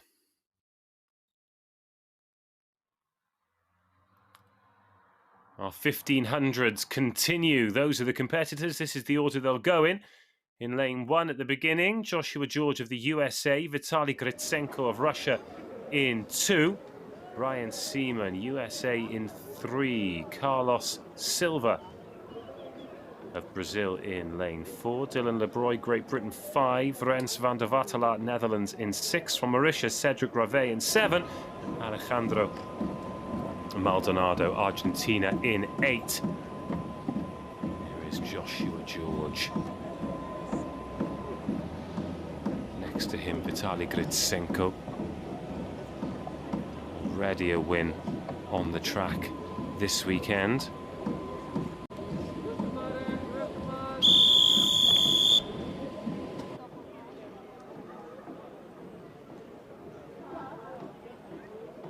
Well, if the light does fade, we're not going to miss Rens van der Watelaar, are we? Okay, let's go, boys.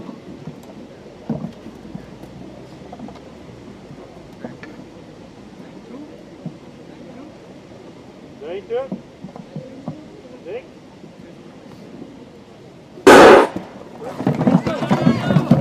we go, big push early by Joshua George to try and get into that top spot, but it is Brian Seaman, his compatriot, who's the early pace setter, but then comes the Dutchman, Rens van der Watelaar, being forced wide, but continuing to put the power down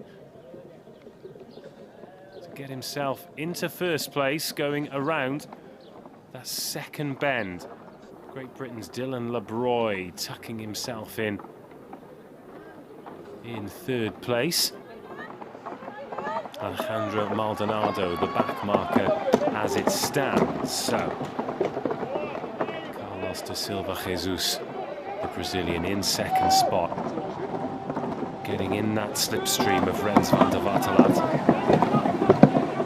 All T53s and T54s. So, Joshua George, Vitaly Gritsenko and Brian Seaman, the T53s. Then Jesus, Lebroy, van der Watelaar and Ravet, as well as Maldonado, are the T54s. Now, I always think, where would you rather be if you were out there racing now? Would you be van der Watelaar? He was very keen to be out there setting the pace, but now with that wind out there, he's going to be feeling the effects of it. He's got that great aerodynamic position, that flat back as the clock ticks to 90 seconds. He's just opened it up, racing from lane 2 again to perhaps open that door on the inside. And the race then splits into two groups. Joshua George, the United States of America, doing fewer meters on the inside.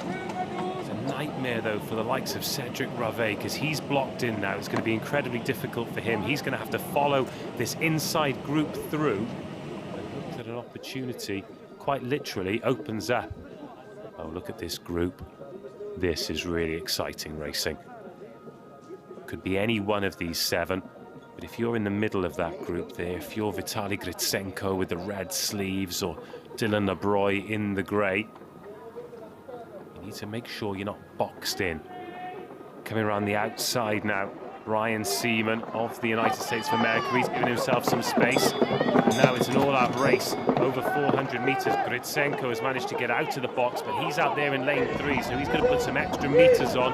But look at this power coming down first from Seaman, then a response from Van der Waterlat. Dylan Lebroy's in 5th place, needs to be careful not to get cut off from the pack as Van der Waterlat finds some extra speed. He's got the wheel inside as well, so he'll have the shortest distance over the last 200 metres. But Brian Seaman, at the moment, is holding the power down as we come round the bend for the final time. It is going to be wheel-to-wheel racing for the first time today for the final 100 metres. It is Seaman from Van der Waterlat. Coming around the outside is Vitaly Gritsenko. This is the race of the day so far. Any one of 3. It's going to be a photo finish, but Seaman, or is it Gritsenko? A final push from Gritsenko may have taken it, but incredible entertainment here. Right down to the final push, it was Gritsenko, Seaman and Van der Waterlat.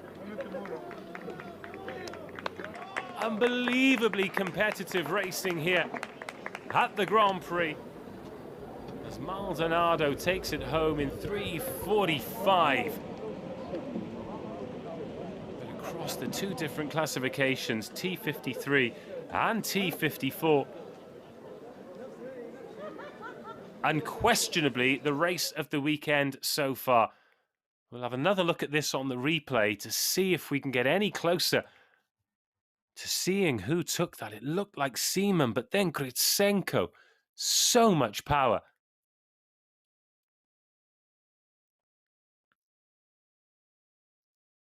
Well, Van der Waterlat set a hot pace, but everybody managed to keep up with it.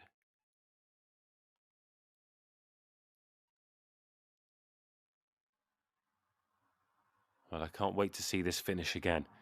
It was the width of a tyre. So this was with 400 metres to go. And look how much track Vitaly Gritsenko had to make up. He was pushed all the way out into lane 3. So many extra metres added to his race. And that little punch into position there from Van der Waterlat. Coming round the outside here is Vitaly Gritsenko. And as we slow it down, Gritsenko still with so much work to do. And it was Gritsenko. What a race from the Russian. Oh, incredible stuff. So Gritsenko, the T53, takes it from Seaman. Van der Waterlat, 3rd over the line, but first in the T54s. So Gritsenko wins it in the 53s. Van der Waterlat in the 54s. And that is as entertaining a race as we've had the entire time. Confirmation of the times then. Zaragoza, 3:21. Kishizawa, 3:20. But Valdovinos Gonzalez, the winner of that one, 3:17.72. The top dog, the top Mexican.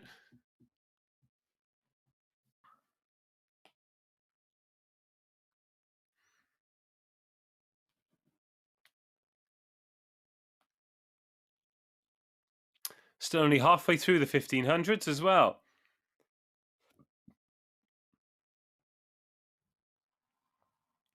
David Weir still to come.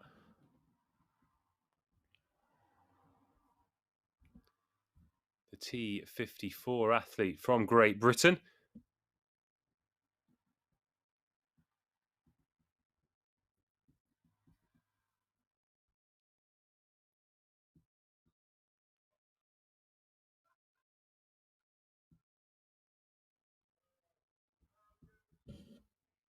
Interestingly, the T54 world record was set on this track by Brent Lakatos back in 2017 at this Grand Prix event. So you never know. Might still be something special to come. below 2:51.84. Pretty bonkers. There is Badia Al Hassani from the UAE.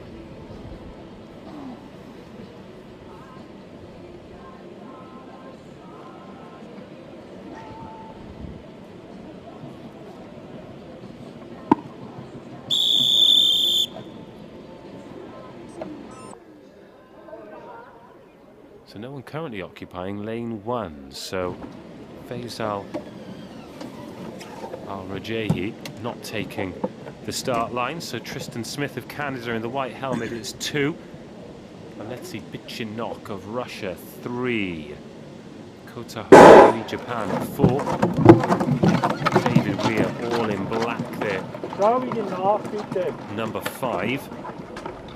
Sho Watanabe in the blue and orange of Japan in 6. Badir Al Hassani, United Arab Emirates in 7. And then in number 8, Ludwig Malta.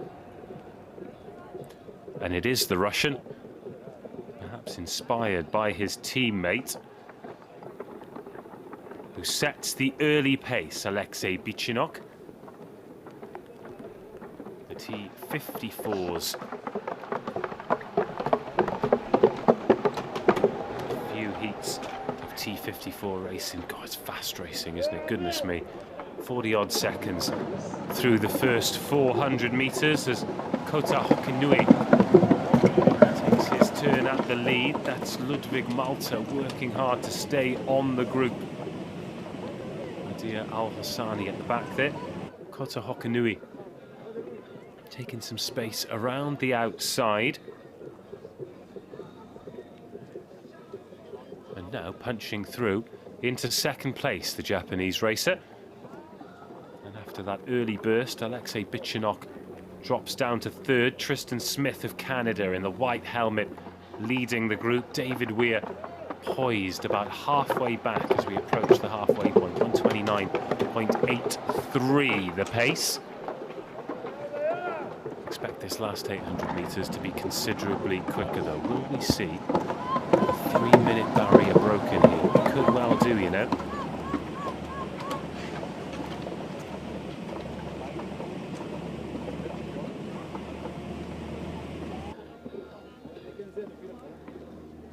So coming round that bend for the penultimate time.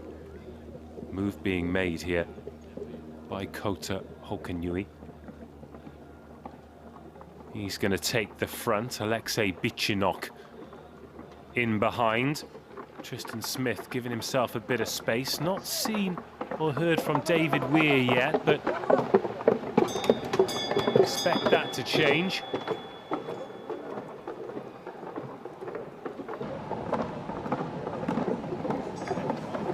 Watanabe show then at the front,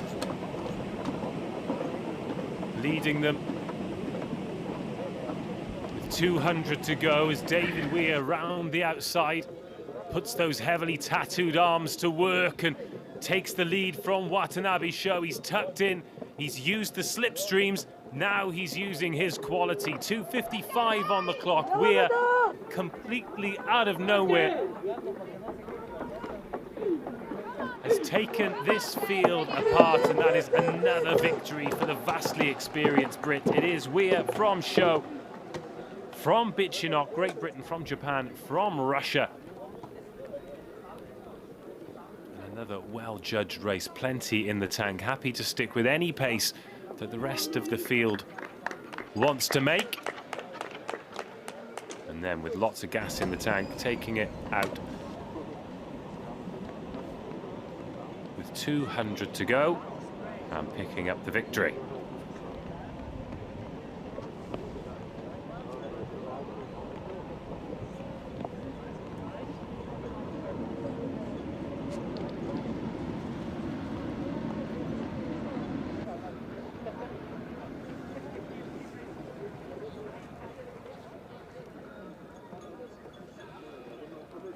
Letztes Rennen über 1500 Meter der Männer und jetzt wir.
confirmation of the times from the previous race then, and look how tight it was across the line. 1, 2, 3, 4, 5, 6 of the competitors separated by less than a second. But 3:18.38, it is confirmed that Vitaly Gritsenko is the victor. 0.02 of a second between him and second place. What a brilliant race. And now the final heat in the men's competition. Marcel Hug in 1 from Central Schweiz. Daniel Romanchuk, USA, in 2. The world record holder, Brent Lakatos of Canada, in lane 3. Al-Hassane Balde, Germany, in 4. Richard Chiesaro, Great Britain, in 5. Aaron Pike, USA, in 6. Josh Cassidy, the Canadian, in 7. And Julien Cassole, the Frenchman, in 8. T53s and 54s going next to each other once again. Hug in the red and white. There's Julien Cassole. Blue camo, perhaps hoping they don't see him, given the element of surprise. Joshua Cassidy in those Canadian coloured wheels, I like those.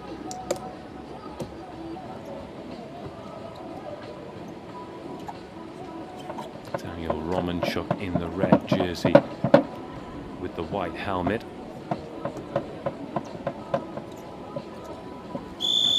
And then Lakatos, black jersey, red helmet. On your marks.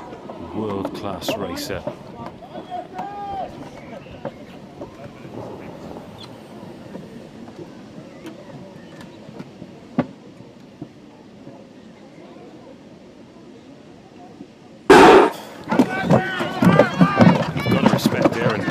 USA as well, keeping the arms out in a vest even in these cold conditions, as Daniel Romanchuk of the USA looks to set the early pace. Marcel Hug in behind him, and Julien Cassole getting in to the mix as well.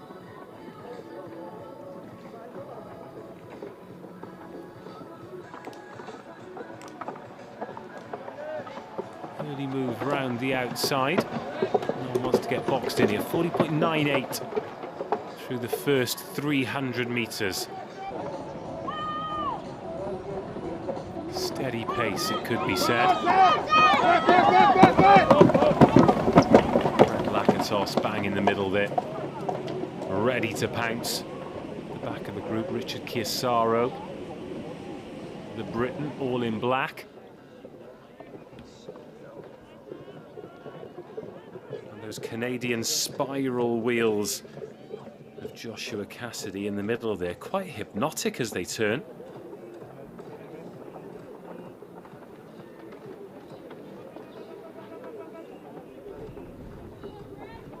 So Lakatos watching the wheels. We've got the American looking pretty relaxed as well, Aaron Pike. Trying to box Lakatos in, but he's got clear track in front of him, and Pike in lane 3. I think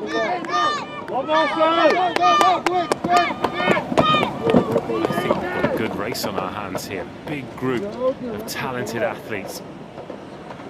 Sane Balde now the back marker, but there's no space in lane 1, and they're forcing some athletes out into lane 4, lane 5. You're adding tens of metres to your 1500.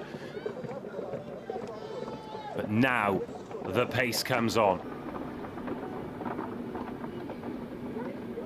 2:15 on the clock. Daniel Romanchuk of the United States of America injects some pace, and he'll lead as they hear the bell. Big group at the front. Brent Lakatos now coming around the outside. This is where he really shows his class, and if you can beat him from 250 metres out, then you've done very well. Julien Cassole trying to stick on his wheel too, but Brent Lakatos sneaking an outside wheel into lane 3. He's not having it all his own way though, the world record holder. Will these extra meters be costly? And will we have another victor? Will Daniel Romanchuk be able to hold on, or will Brent Lakatos all the way out there in lane 3 really having to push, but it won't be enough, and it will be Romanchuk from Lakatos. Another great race. Chiazaro there, the Brit coming through. But there's your winner, Daniel Romanchuk, United States of America. Well executed race, forced Lakatos wide, sometimes into lane 3 or 4. Those extra meters he couldn't make up. Romanchuk, USA 1, Lakatos, Canada 2. And that brings us to an end of the men's racing for today. 2 races remaining on the track. Both very exciting women's T53s and 54s as we have a look. Some of the best bits here. It was an electric start, high pace from the very beginning, but it was at the end where the race technique was executed, and Romanchuk leading pretty much throughout. Great racing from him, and he adds another victory to his impressive record as he builds towards, he'll be hoping a podium, maybe even the top of the podium in Tokyo.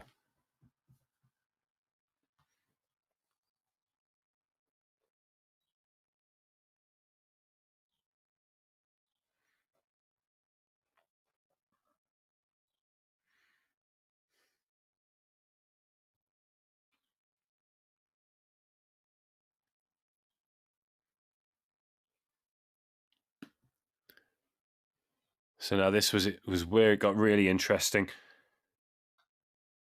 Romanchuk, just great momentum, great positioning. Look at the effort that Lakatos is putting in to try and take it home, but it was a chair's length in the end for Romanchuk.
And now we move into the penultimate race of the day before we close the day with a bit of field action for you.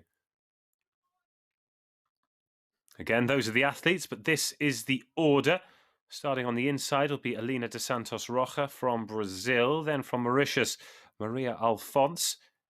In 3 from Netherlands, Nikita Dembour, then Fessamaya 4, Musinelli 5, Kinghorn of Great Britain in 6, and Yen Huang in 7. And there is Huang of the USA in that USA Navy. Kinghorn with the pink chair, the same chair that she won in very impressively yesterday. She was on track just after we'd seen the world record. Well, Fessamaya keeping it real in the vest as well. You just have to respect. On your mark. Come on. Come on.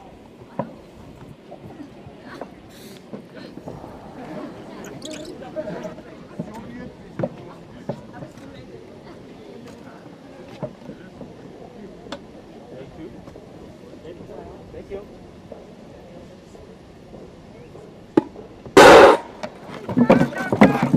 T53 and 54. 1,500 metres underway for the women, and Nikita Dembour pretty slow out of the blocks. Jenna Fessemeyer of the USA working hard.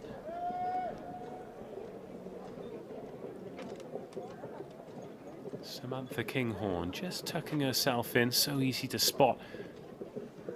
Those pink wheels turning turbo. And Elena dos Santos off to the quickest to start. She's the pace setter. She was in the middle. But it's not taken long for Nikita Den Boer. She's coming around the outside. But just look at that front wheel bounce she's getting. So much power she's generating with every push.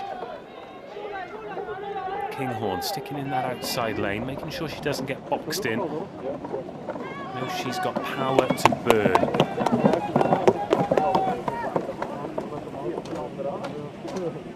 Interestingly, the world record for this event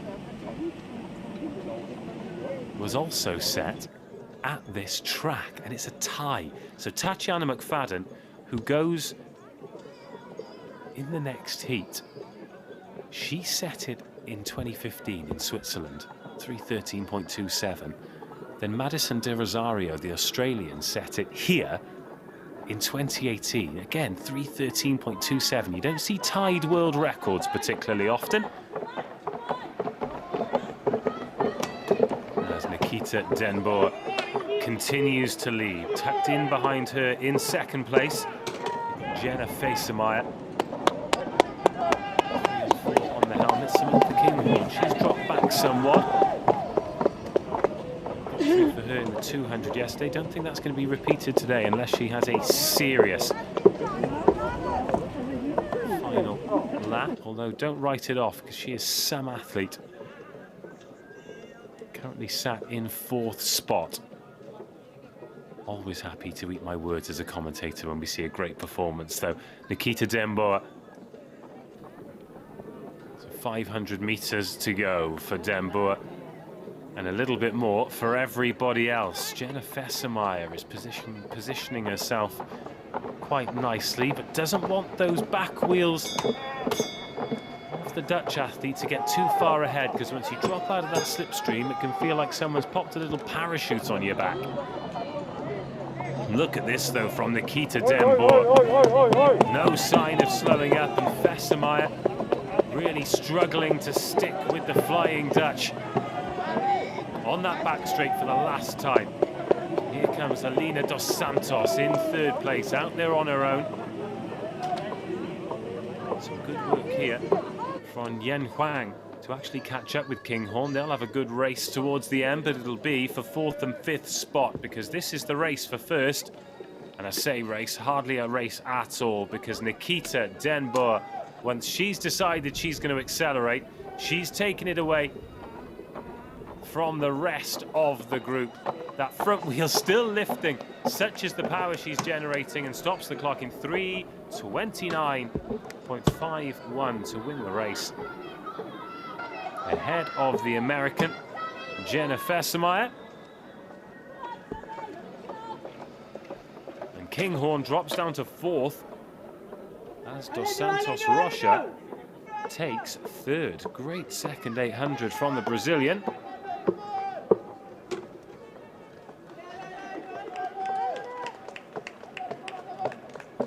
Just missing out on the 4-minute mark there, our final athlete. So there is Kinghorn, 4th place for her, to go with the 1st place yesterday.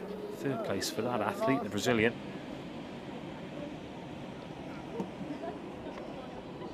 And Licia Missinelli.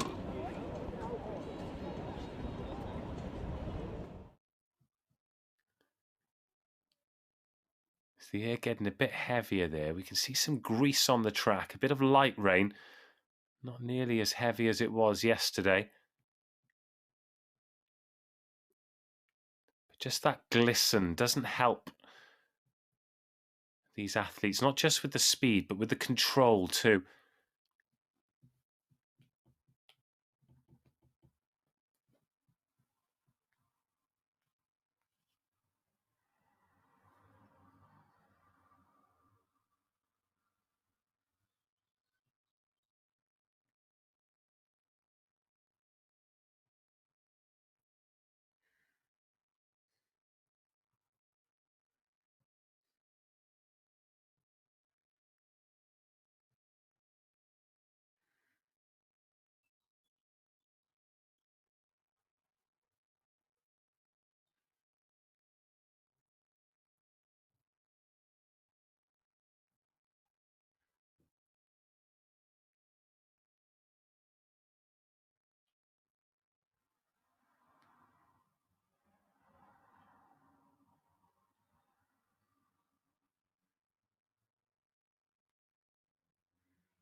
Confirmation of the times then from the previous men's 1500.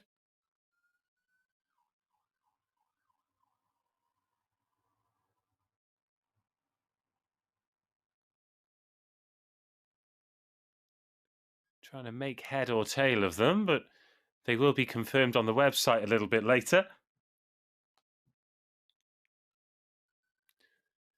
We do know that the victor was the American Daniel Romanchuk, who took it ahead of Brant Lakatos. But this is the start list for the final track race of today. It is T53 and 54 women's.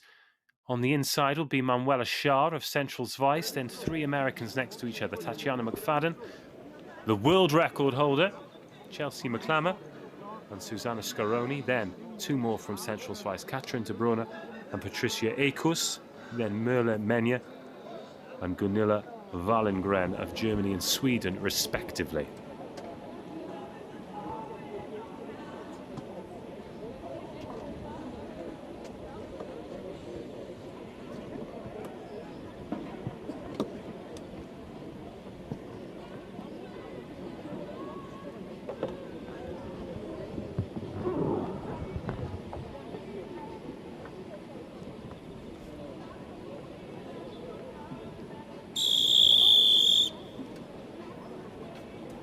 All on your marks. Will be on Tatiana McFadden, returning to competitive action. There she is in the white helmet, the navy sleeves and the blue vest. Chelsea McClammer and Susanna Scaroni, her compatriot outside her. McFadden just makes it look so easy.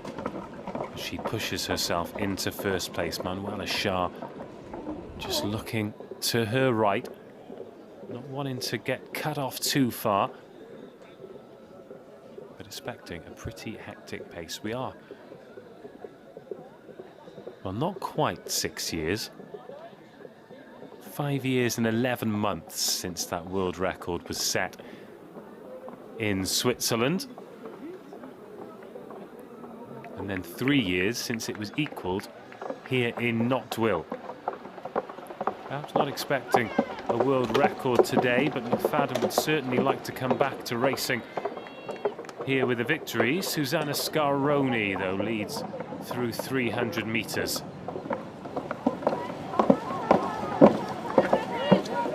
Merle Menje in the lavender top, currently the back marker in this main group of athletes. Susanna Scaroni slipping round the outside. The actual back marker is Gunilla Wallengren, and you know I've spoken about the DJ and his big bangers. Hold the Line by Toto, yes please. He's definitely taken my Power Ballads playlist, 100%. Anyway, down the home straight, so this will be 800 metres to go.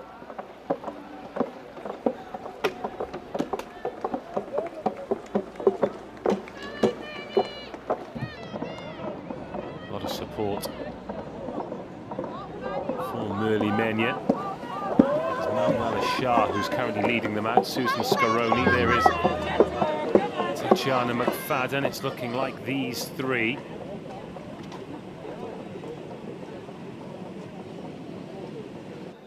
Merle Menje putting on a move here though. She was the back marker in the main group, saw that they were slipping off. Now she's putting the effort in to catch up with these front three, Schär, McFadden and Scaroni.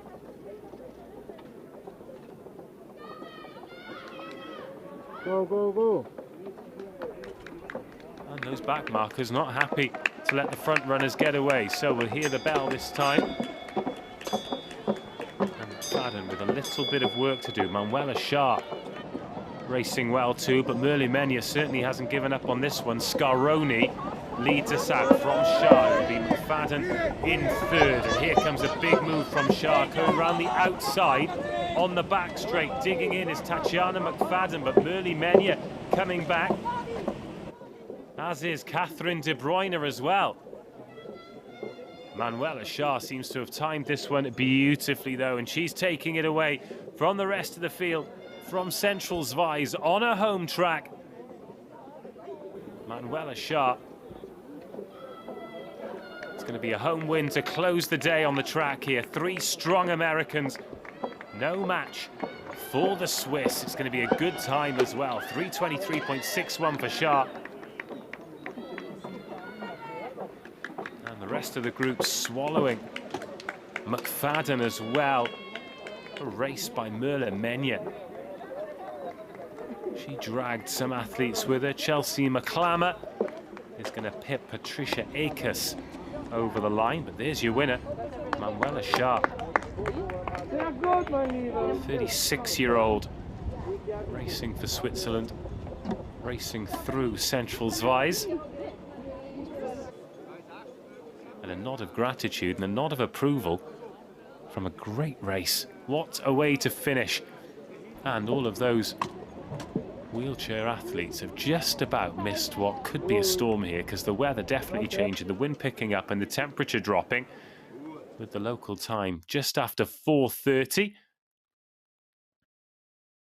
But Shah there on the inside, just keeping her eye on what was happening outside her. Never let anyone get too far away, tucked in early to get a judge of the pace. Susanna Scaroni led at the halfway point, but Shah, just great track placement, making sure that if anybody wanted to overtake her, they had to take a long way round, and if they wanted to go on the inside, she could just shut the door. But this was the moment where the race was won. Susanna Scaroni had the inside, and Shah around the back straight, out of the slipstream, all the way round, and from then on, she had it in her hands. Manuela Shah, the winner, setting the fastest time as well across the heats of the T53 and 54 1500 metres.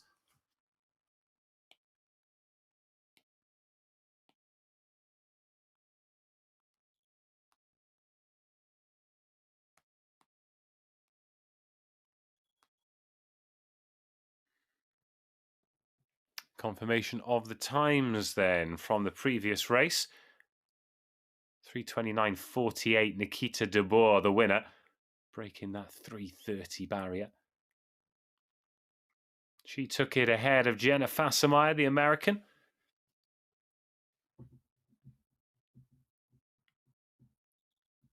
As I said, that is the end of the track action today. Still some field action to come. 2 T12s going in the women's long jump. Katrin Müller-Rüttegard, the German, and Darlene Severino of Dominican Republic.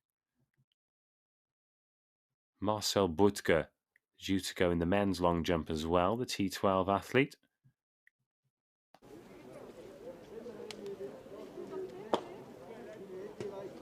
And then in the women's, we've got T45s to 64s. Marlena van Gansevinkel, Fleur Jong, Elena Krater, Sophia Gonzalez, Maria Tizzi, Lise Peterson, Sarah Andreas Barrio, Marie Vasquez, and Joy Ahyakwo. So this will be the final event of today.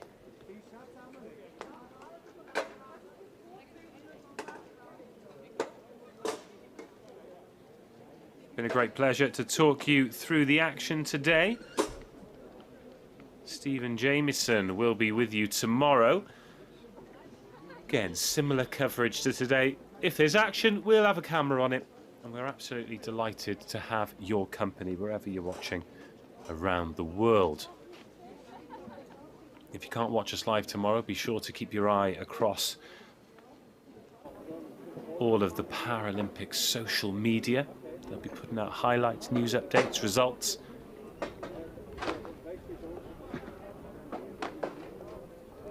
But these athletes now going through their warm-ups. And this competition is scheduled to begin in just under 10 minutes' time at 16:45 local time.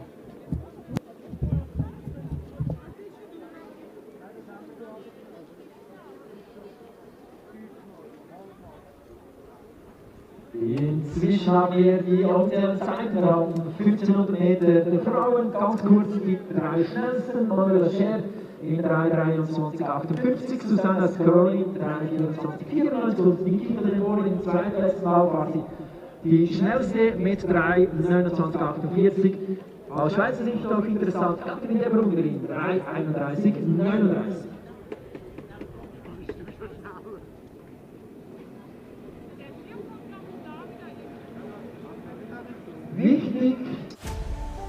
Success isn't just about what you accomplish in your life. It's about what you inspire others to do. Live your version of freedom of movement.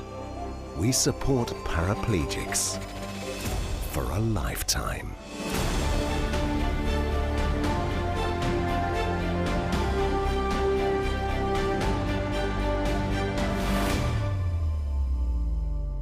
Mut heißt aufstehen, wieder aufstehen.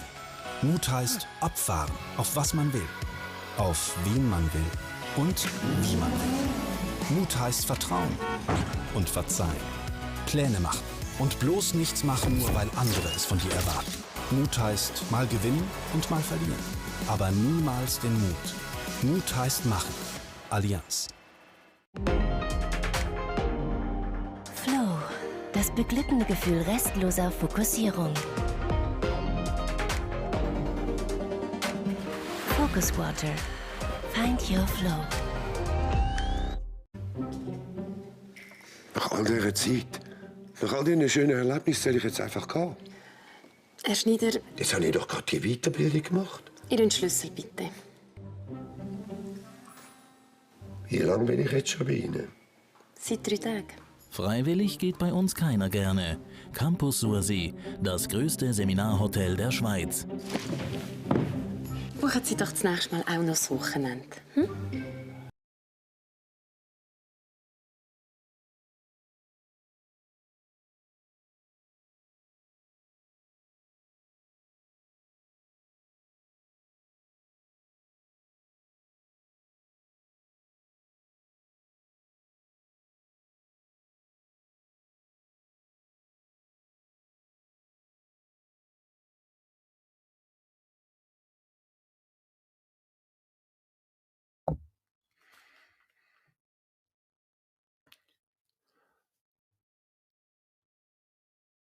Well, thank you for sticking with us. The rain just about holding off. Kind of, sort of, in a way. Although I'm sure some of these long jumpers will wish their competition was a bit earlier when it was a bit warmer. But about 5 minutes until we get underway with the final event of the day. It is women's long jump. All the markers being put down.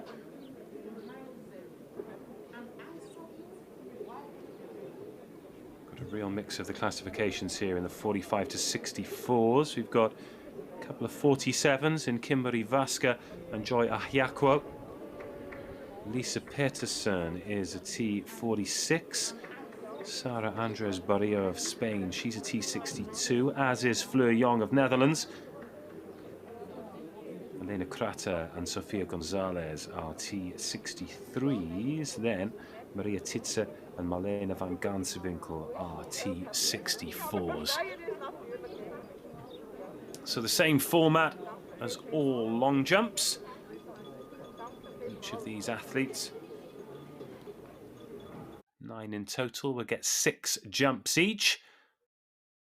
And we'll be bringing you live pictures as soon as that competition gets underway. Here are some results from the 1500.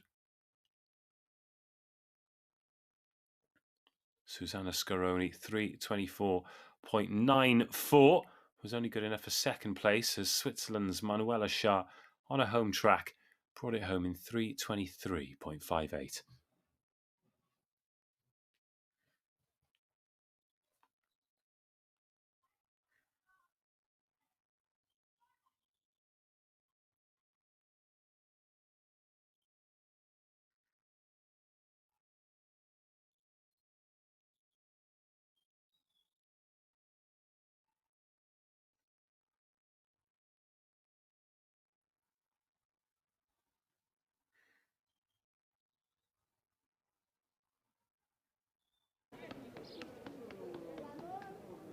von Nadja wieder an der Kamera.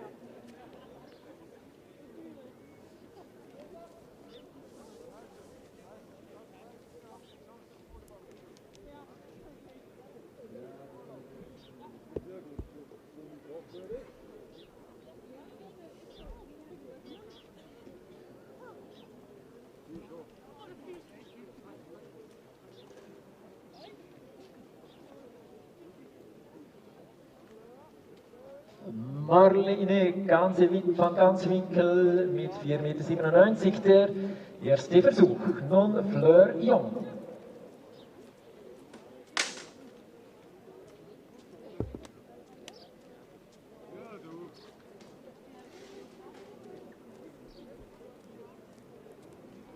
Fleur Jong of Netherlands, the T62, two T62s going in this long jump, herself and Sara Andres Barrio.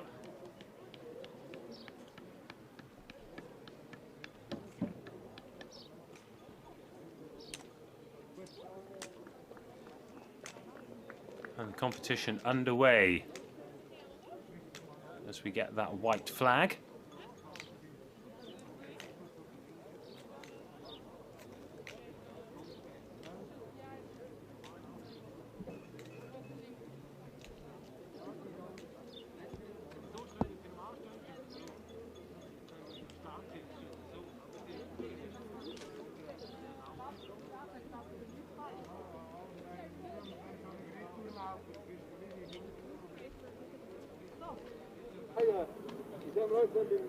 Ja, ja, auf jeden Fall.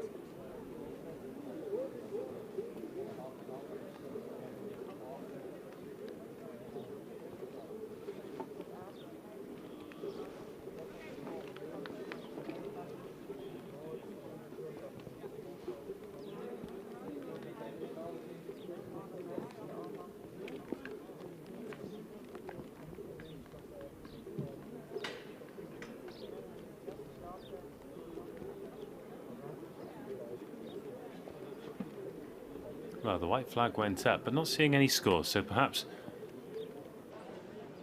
Oh, there we go. So Fleur Jong, 5.62 to open the show.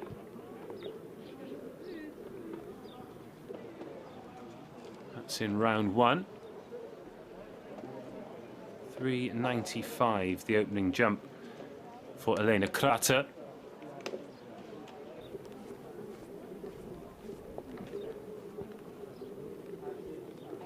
She is in the T63 classification alongside Sophia Gonzalez, which is who we see here coming off the shorter run.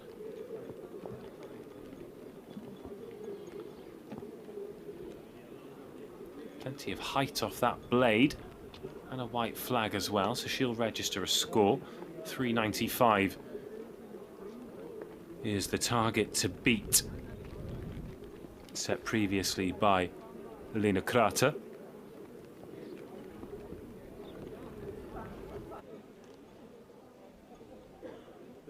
Round one of the women's long jump competition.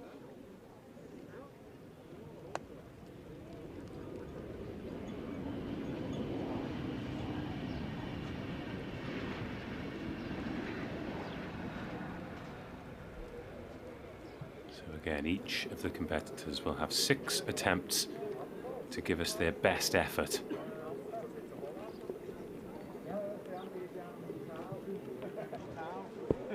.355, so we could have a good competition on the go. It's Marie Vasquez, the next to go.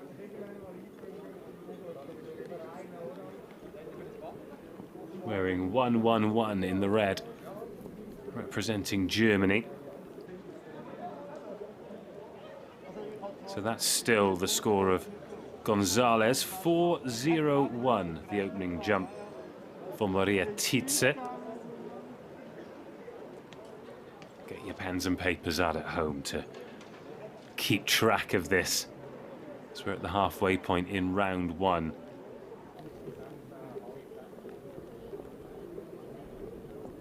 Next up, another German, Lisa Peterson, the youngsters, just 15 years of age, turns 16 next month. She's in the T46 classification, so the only T46 athlete out there.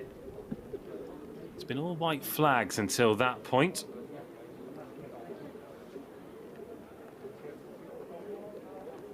So a red flag for Peterson. No score in the opening round. Still 3 athletes to go in this opening round. We have Sara Andres Barrio, the T62. And here she comes, 5.62 from Fleur Yong. The opening jump for her to beat.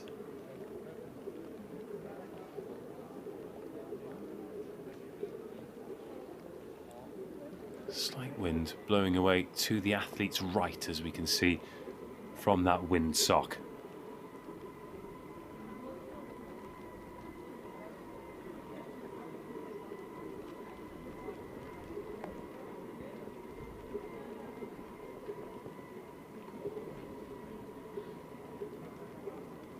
Oh, white flag, so the competition is alive in the T62s. 5.62 the opener for Fleur Yong. What has been the response there from Sara Andres Barrio? This will give us an idea whether or not this is going to be a tight competition or not.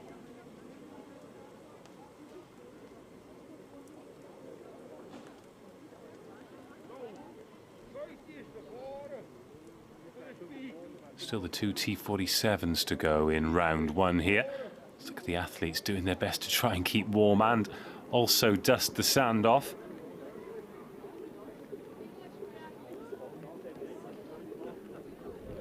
But what is the jump? They've given Marie Vasquez the thumbs up to go. And here is Vasquez. T47 from Germany, first round jump. Looked to be well behind the board there. Better safe than sorry. So the white flag is raised and Vasquez is on the board. Still no score though from Andres Barrio, the Spaniard, in the previous round.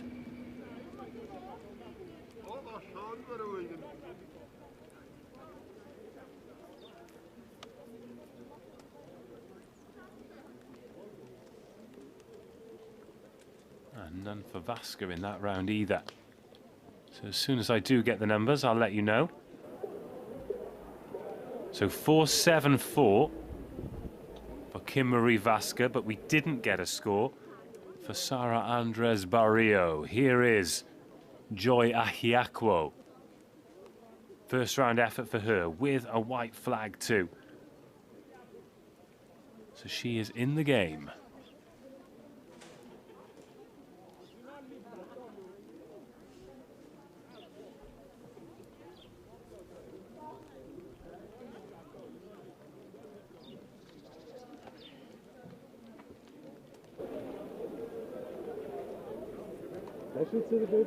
For 7.3 for Ahiakwo. Oh, that is going to be some competition. A first round jump in the T47s for Marie Vasquez. 4.74 for her direct opponent, Joy Ozioma. 4.73. der Damen haben wir den ersten Durchgang bereits Here's beendet. Marlene van Gansewinkel Hier eine of Netherlands. T64 coming in off the long runner. Marlene van Gansewinkel.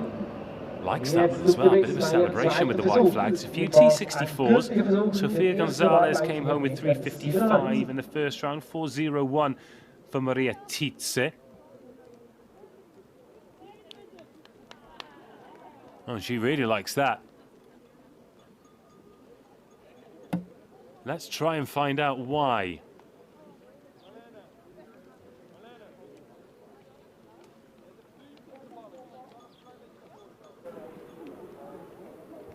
$5.32.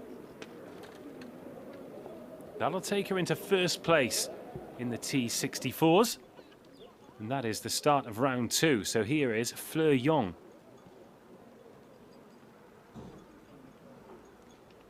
The longest jump of all the classifications has come from her so far, 5.62 in round one. But a red flag this time, so she will not add to that.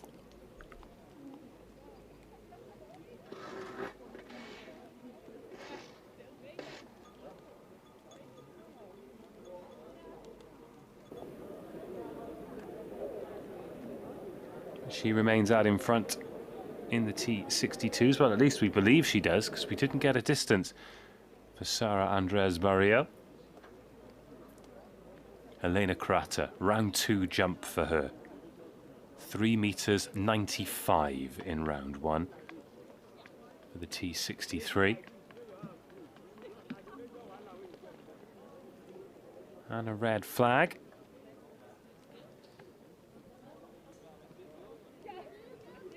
Very often we see this, though, a safe first jump. And then they just try and bite off a little bit more in the next round.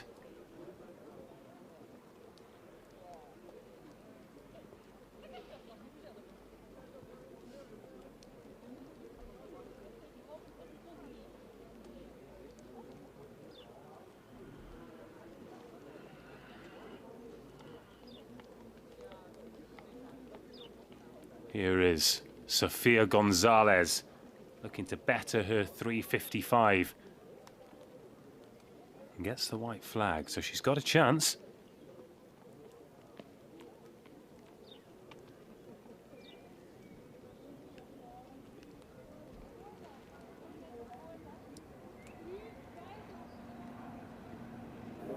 What are the judges saying? 3.62. She does go better with that second round attempt.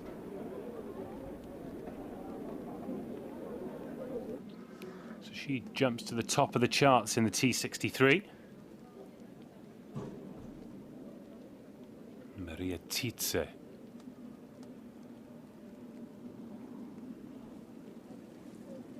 .401 for her in round one.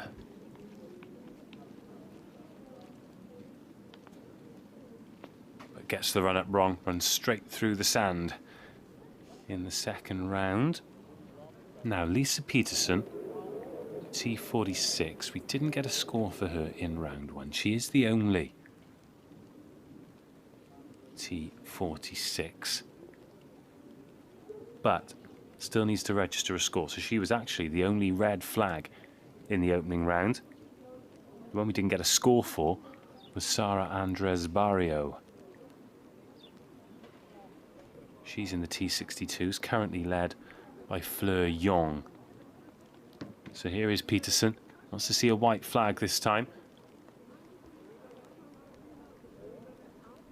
No risk taken. That looked a long way behind the board from Peterson.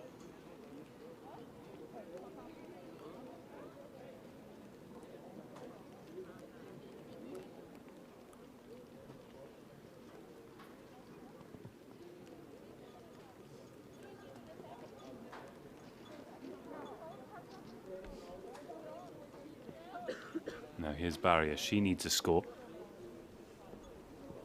We also need a distance for Peterson's second round.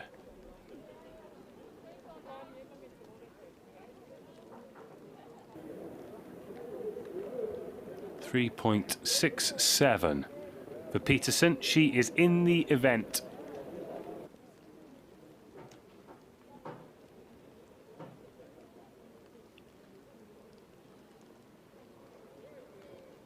Sara Andres Barrio.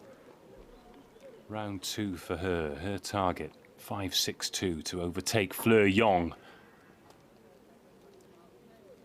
Gets the white flag, so 2 from 2 for Barrio.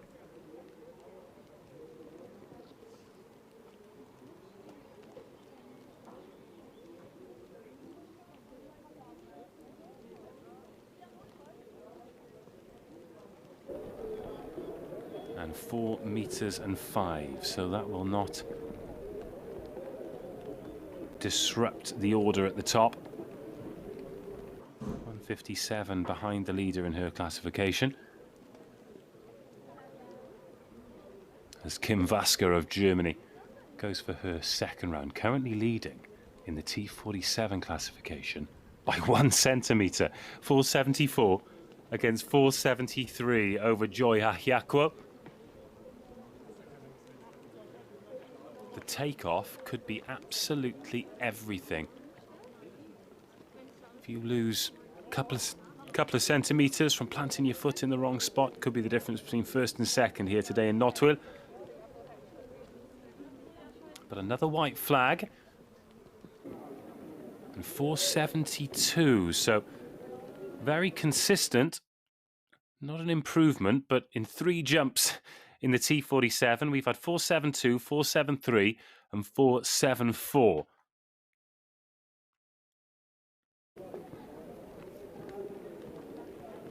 Joy Ahiakwo, Nigeria, next to go.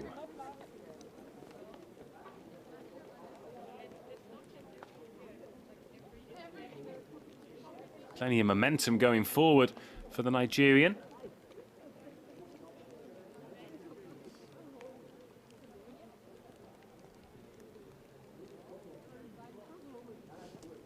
.473 her best after the first round. 432 that time, so no change at the top in the T47s, and that brings us to the end of round 2. Still 4 rounds to go in this women's long jump competition. Der zweite Durchgang soeben beendet mit einem glücklichen Versuch von Joy Osima Ahiakwo aus Nigeria, und Marlene Winkel steht schon wieder bereit. 5,32 Meter hatte sie im zweiten Versuch. Here comes Vance Ganserwinkel to get us underway in round 3. This will take us to the halfway point. Another huge leap, 5:32.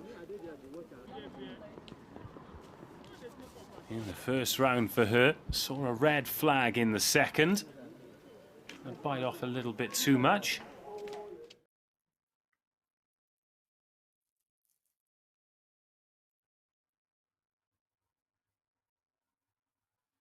Well, the white flag's gone up again. And it is 5:32 again. Well, great consistency, but she'll be hoping to push out another few centimetres. 5:32 in round 1, 5:32 in round 3. Now, I know it's all about classifications, but it's still nice to be top of the shop overall, and this athlete is. Fleur Jong, Netherlands, 5:62 in the first round. A red flag and no jump in the second. Can she make an improvement going into halfway?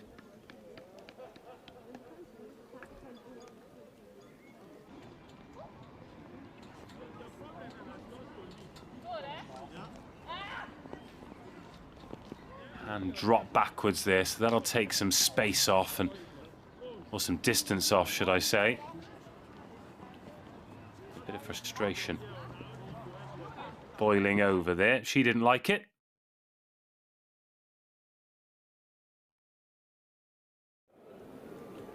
So 5:32 for her.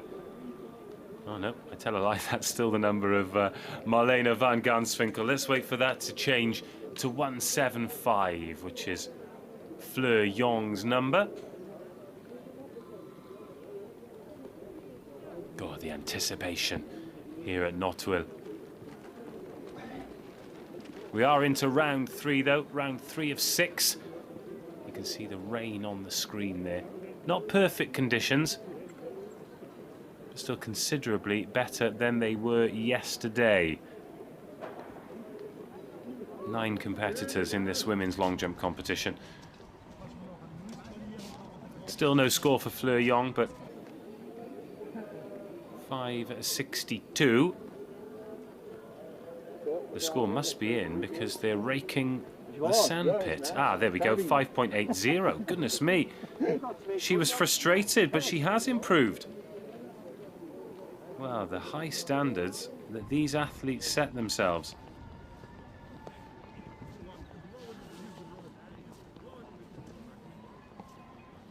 Fleur Young extends her lead. At the top of the tree, Elena Krater of Switzerland next to come. And she's left the long layers on as well, and I can't blame her. Pretty cold here now. Most people in coats. She springs up off that bladed right leg.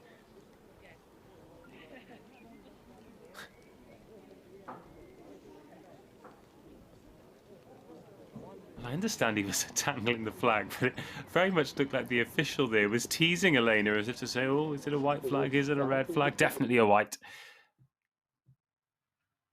Yeah, we can see there it was a white flag.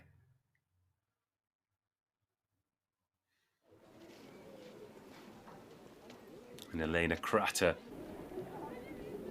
4:36, so a big improvement. Nearly a metre improvement. She went 3:45 in the first round, so 4:36 takes her to the top of the T63s. And Sophia Gonzalez, 3:62, her current best. She might have the opportunity to improve on that,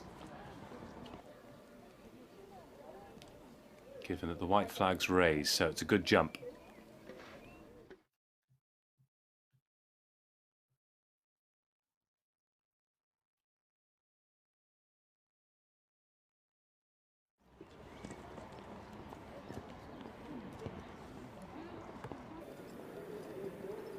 .54, so slightly less for Gonzalez.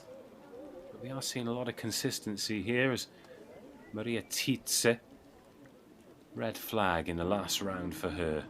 She just about breached 4 meters in round 1, 4.01.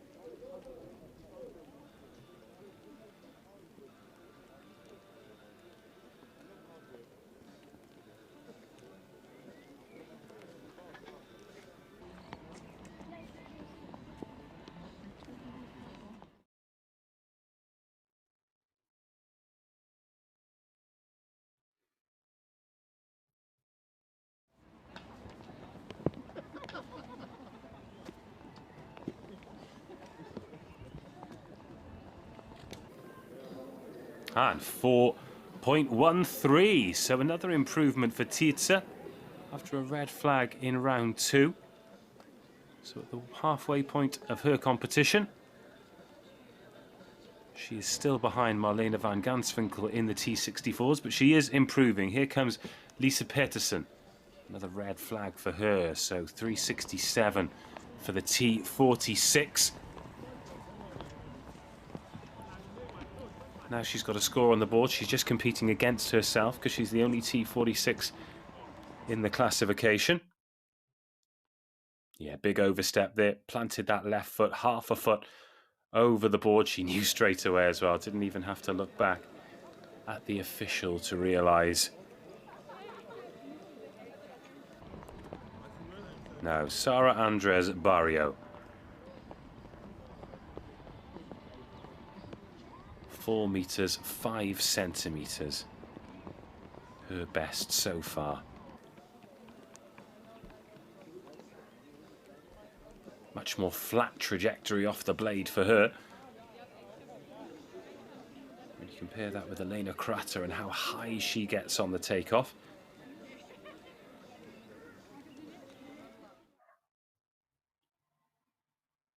Yeah, low, flat drive. Then that left blade goes down, propels herself across.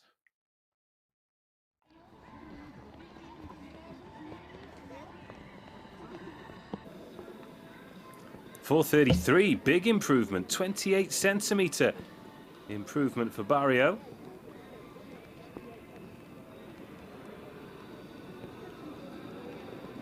In the T62s. Still nearly 1.5 meters behind Fleur Young, though. As Marie Vasquez of Germany approaches her third jump. 4.74, her competition best thus far. It was 4.72 in the second round. What's she got here? 4.71 or 4.75?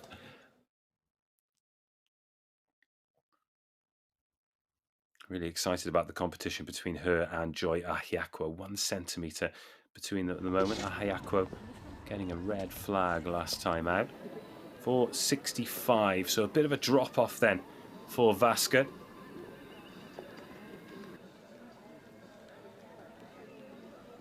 And here is Ahiakwo. If anything, just trying to keep warm. She's been busy in the competition so far. 200, 100 and long jump. As have many of these athletes. But the Nigerian, 1 centimetre off the pace right now. Again, going with the dive, not the slide, but taking all the risk out of it. If you slip backwards, it takes a long way off your distance. But there, just plants the feet, moves forward. It's measured from the back of the heel, and she'll be hoping it's measured at 4.75 or more. That's where the lead is at the moment. 4.74 m, held by Marie Vasquez in the T47s of 4.72.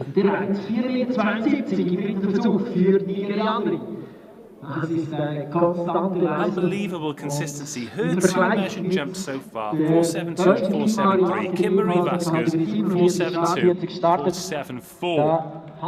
As Marlena van Gansewinkel gets round 4 underway.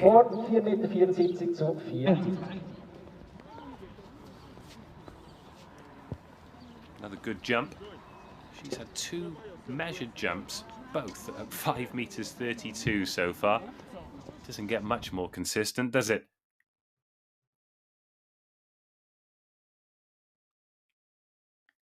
Takes off on that blade again, doesn't like it. Cocks the head back. 4.90 this time, and that's why 42 centimeters short.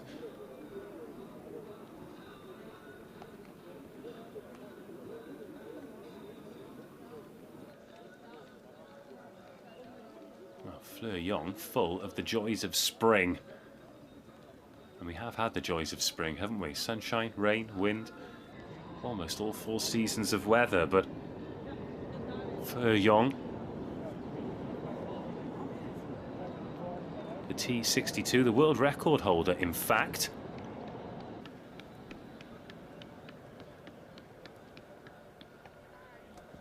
Oh, she is in unbelievable form. Another white flag.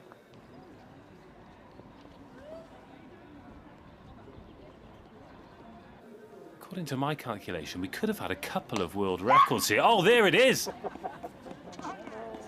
Oh, the celebration from Fleur Young tells me everything I need to know. Now, how long was it? She's looked at it and looked at it and looked at it. She's gone 5.62, 5.80. And all eyes on the board. 6 meters and 2 centimeters for Fleur Young, the first female T62 to go over 6 meters. Well, what a magnificent achievement from her. That is also longer than the T64 and T46 world records that are 6.01 and 6.01 respectively. So 6 meters, 2 centimeters, and Fleur Young, in the rain, has made history.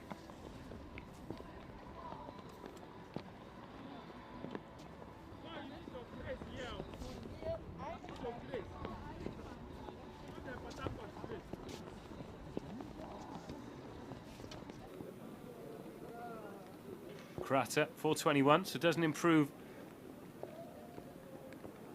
on her first 3 rounds.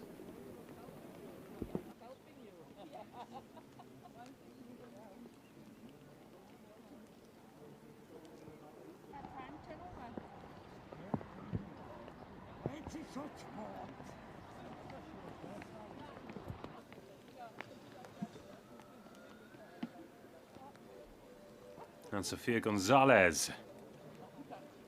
T63 Gonzalez.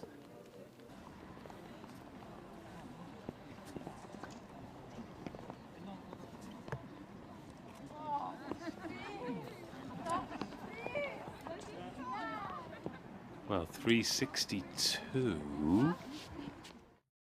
Can't tell from that reaction whether or not she likes it.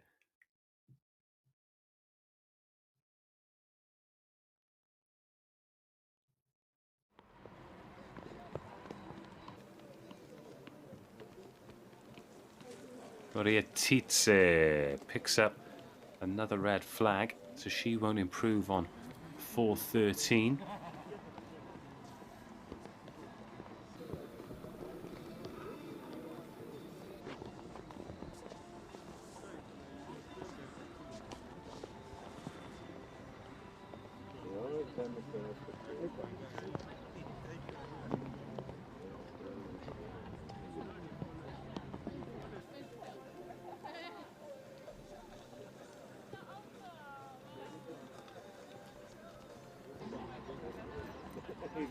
And the action continues. Here's Lise Peterson, petite 46. Couple of red flags. Best effort of 3 meters 67 for her.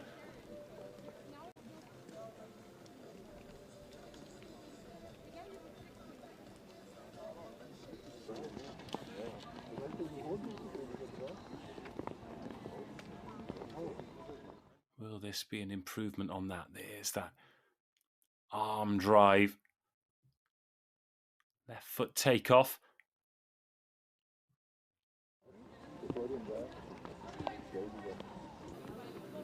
.396. Nice from Peterson. Closing in on that magic 4 meters in competition today. Improves on 367. Now Sara Andres Barrio. 4:33 and a couple of red flags so far for the Spaniard.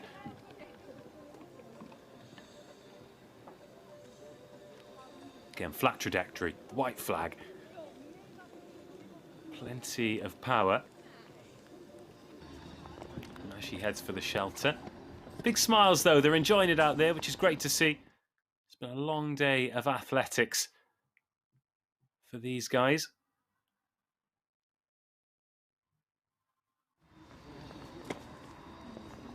See the rain coming down there, 4:27, so no improvement for Barrio in the T62. Now, these two T47s to close off round 4. Just a centimetre between them. Marie Vasquez currently leading. She's had 2 measured jumps and a red flag, 4.72 and 4.74. Nope. She'll still lead, at least until the next jump, alas. Just get one of your steps, one of your strides slightly wrong. Just put you entirely off kilter, and that's what happened with Marie Vasquez.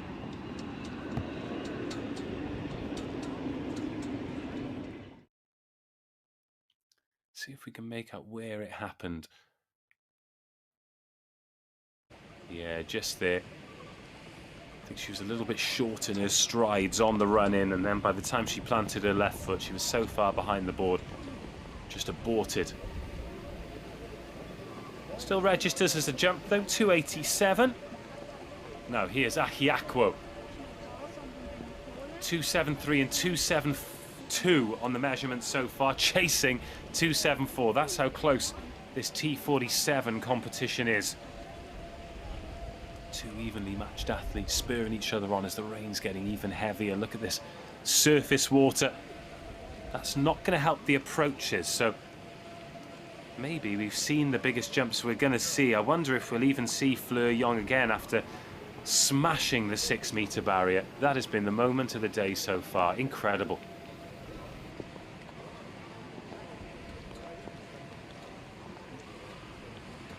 Vier Durchgänge im Weitsprung sind absolviert. Der 5. Ergebnis. Round 5 then. Van Gansewinkel.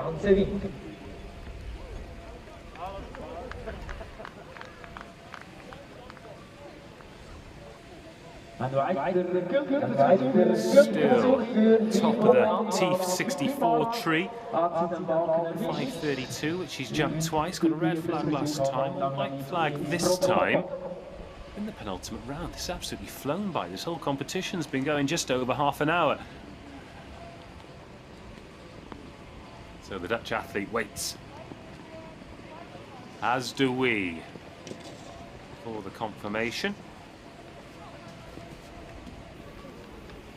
5:25. Yeah, I think that might be the case now.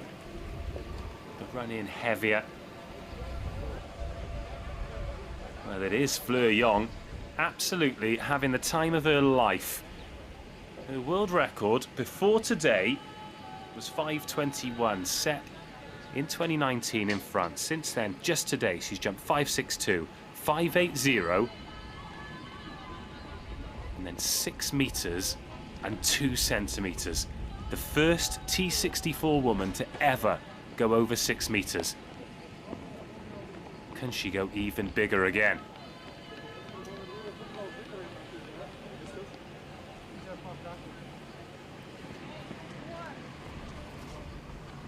It's a white flag. It might be.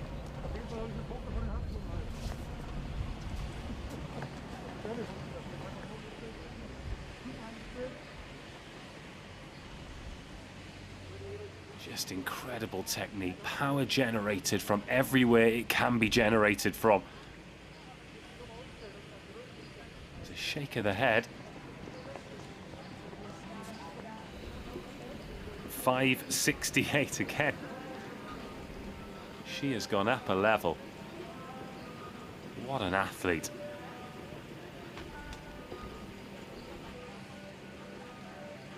Into the penultimate round then, Elena Krater in the T63 classification that she currently leads, 4:36.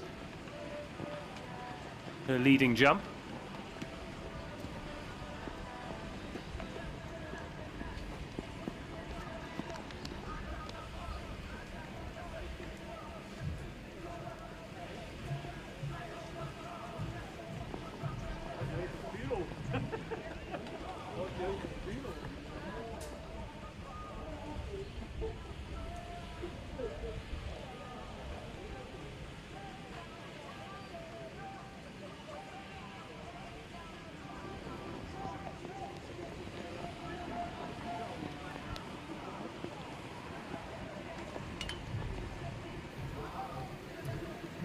What, 5:68?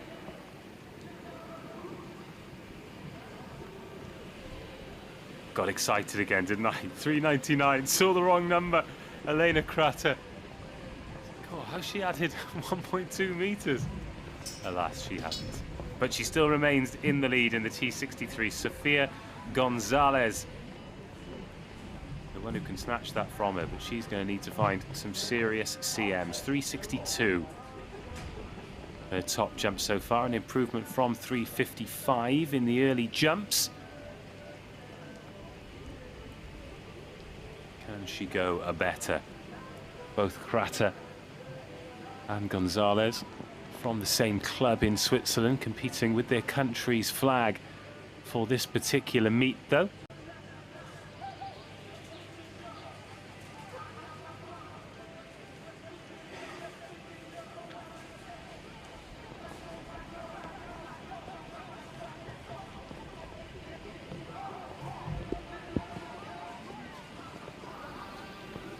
.339, so no improvement. I wonder with the conditions whether we'll see any improvements at all, as I've mentioned a couple of times.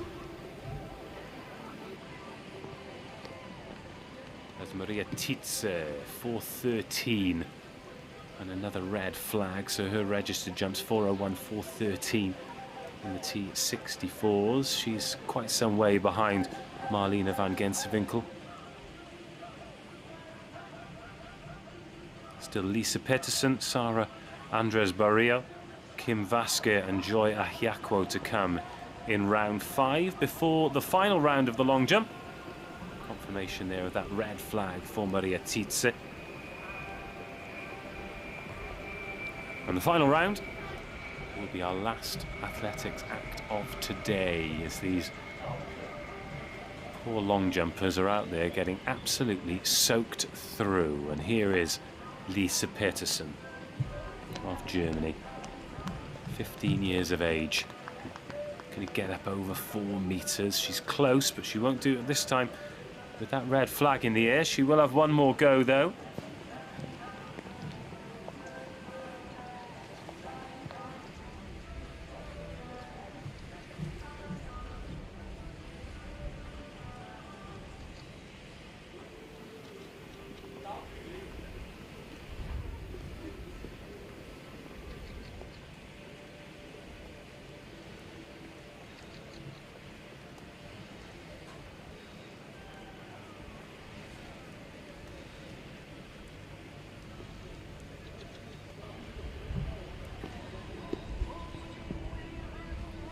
Here is Barrio, 4:33.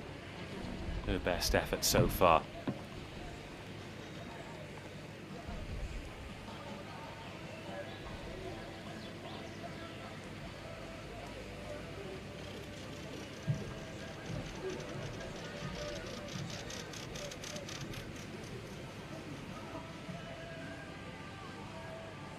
Well, we saw some reaction from her there.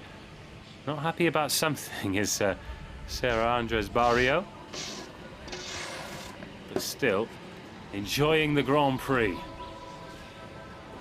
Aren't we all? Great to have you watching wherever you're watching around the world, hopefully.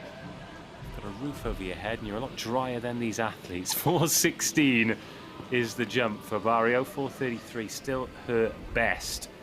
Which brings us to the penultimate round in this fascinating T47. My instincts tell me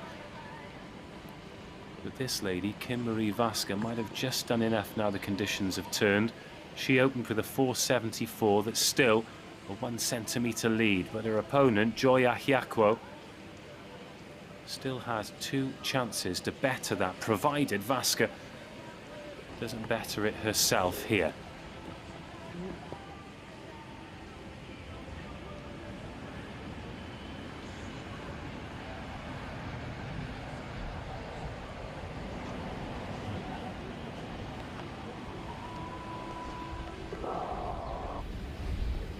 No, 4:55. Heavy legs, heavy track, heavy sand. Bearing in mind, these athletes all have sprints in their legs from today as well.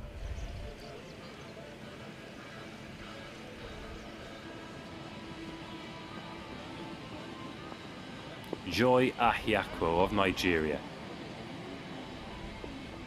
About 1 centimetre. Doesn't seem like a lot, but will that be the difference in this T47 competition? Penultimate go for Ahiakwo. White flag goes up. Takeoff seemed a long way behind the board.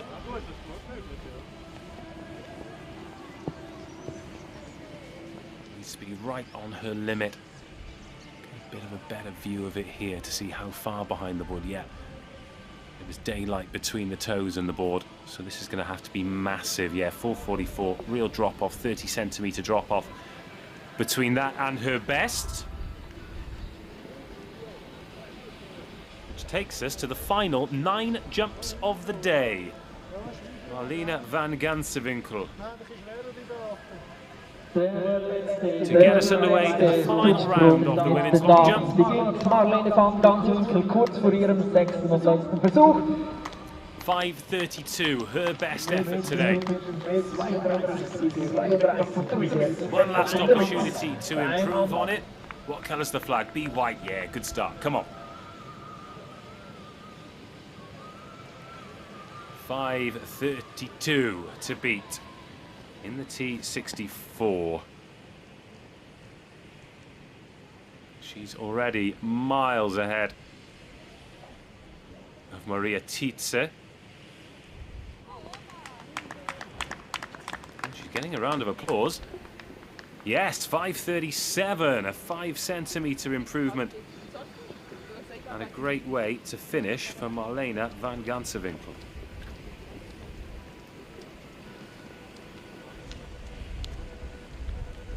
And we are going to see one last effort from Fleur Young. What an incredible day she's had. 5:62. She was frustrated with 5:80 and then elated with 6 meters and 2 centimeters. the first T62 athlete to go over 6 meters.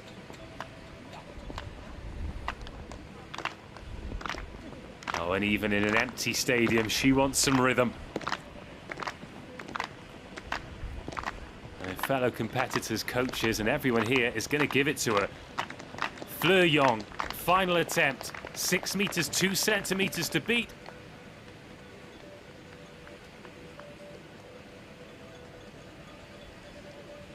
Didn't look as powerful as previous efforts, but appearances can be deceiving. To do it one more time in the rain really would be something.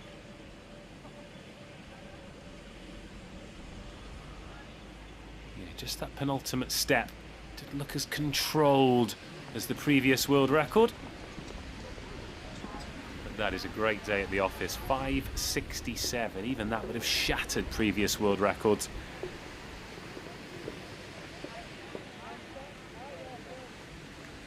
Elena Krater, 4:36. Her best effort thus far in the T63s. It's enough to lead her classification. We've already had one improvement in the final round. Marlene van Gansevinkel up to 5:37. Krater, 4:36 she is. Good 50, 60 centimetres ahead of her compatriot Sophia Gonzalez, her fellow T63 from Switzerland. Would be good to finish on a positive though, as Marlene van Gansevinkel getting a mixture of water and sand off herself in the background there.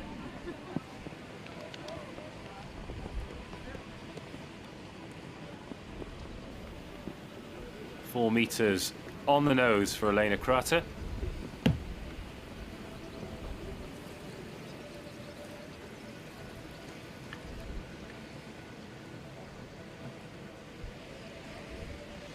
Now Sophia Gonzalez.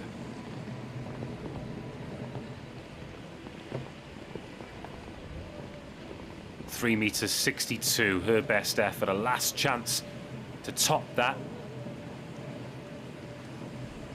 Plenty of height. A deliberate shuffle forward there to make sure she didn't shuffle back and lose distance. Smart stuff there from Gonzalez. Oh, the rain really coming down now, though. These are not conditions pertaining to long jumping, that's for sure. Du Glückliche. Hey, gleichfalls, hè? Ciao. 3:42, so she will not better her best effort and closes in second place in the T63s, 3:62. Marie Vasquez looking to improve on 4:13. One last time for her. Gets the white flag. Just 4 jumps to come after this. Thank you for sticking with us. Hope you've enjoyed the coverage today. It's been a great pleasure to talk you through it.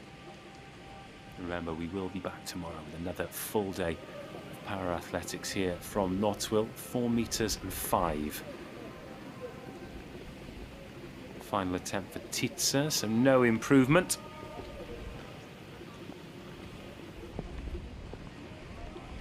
Now the youngster, the 15-year-old from Germany, Lisa Peterson. 3:96. Oh, red flag. Red flag, so her 4 meters in competition. We'll have to wait until the next time. But another good day's para-athletics for her. Big future in store, no doubt. Oh, and the grimace on the face just running into that rain. All hugs from the coaches though. Confirmation of the round 6-0. 3 jumps to go then. Sara Andres Barrio. In the same classification as Fleur Yong, so I don't think she's going to be picking up the victory today. But one last shot at improving on her 4:33, 4 meters 33, the best. that she's come up with so far. Got the white flag. So difficult to get a read on how she thinks she's done because she's had such a massive smile on her face every time she's left the pit. And there we see it again. She has thoroughly enjoyed her competition today.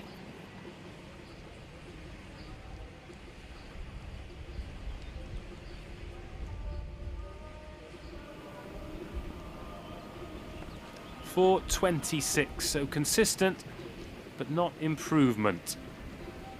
For Sara Andres Barrio. And the last two jumps in the T47. Here is your leader, Marie Vasquez, in the teeming rain. Jump 474 with the first jump of her competition, and it's just about been enough to hold on to the lead. That looks good though. Does look good. She's jumped 474, 472, couple of red flags. And then fatigue set in and the level dropped. What's there? One last bit in the tank. You can see the footprints being left in the rain there. That's bound to have an impact on the approach. 462. 462. So her lead still with 4.74 meters. And with the final jump of the competition, the final act of the day, Joy Ahiakwa could take the victory. But after a long day, this is a huge ask for the Nigerian, but she sets off. Takes off, gets a white flag. Oh, the anticipation. What a great way to end the day with a genuine contest. The last action could be the difference between second and first place. She's jumped 472, 473. She needs 474 for a tie, 475 for a win. Oh, 447. Alas, it is not to be for Joy Ahiakwa today. Marie Vasquez takes the T47, but the story of the long jump is Fleur of the Netherlands, the first T62 athlete in history to jump 6 meters. Not only that, she jumped 6 meters and 2 centimeters. She takes the win and claims the world record. It's been another fabulous day of para-athletics here in Nottwil, and as the weather continues to roll in, we're going to say goodbye. Thank you so much for joining us. An absolute pleasure to bring you uninterrupted coverage of day 2 of this World Para-Athletics Grand Prix live from Nottwil. We will be back tomorrow, and we hope that you will too. If you can't watch it live, it will also be available on catch-up. If you're out and about, make sure you keep your eye on the Paralympics social media for updates on scores, results, highlights. But in the meantime, we're going to go and get dry and warm. We hope that you have the opportunity to do exactly the same. So until tomorrow, look after yourselves. Goodbye.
Start is goed nu, hè?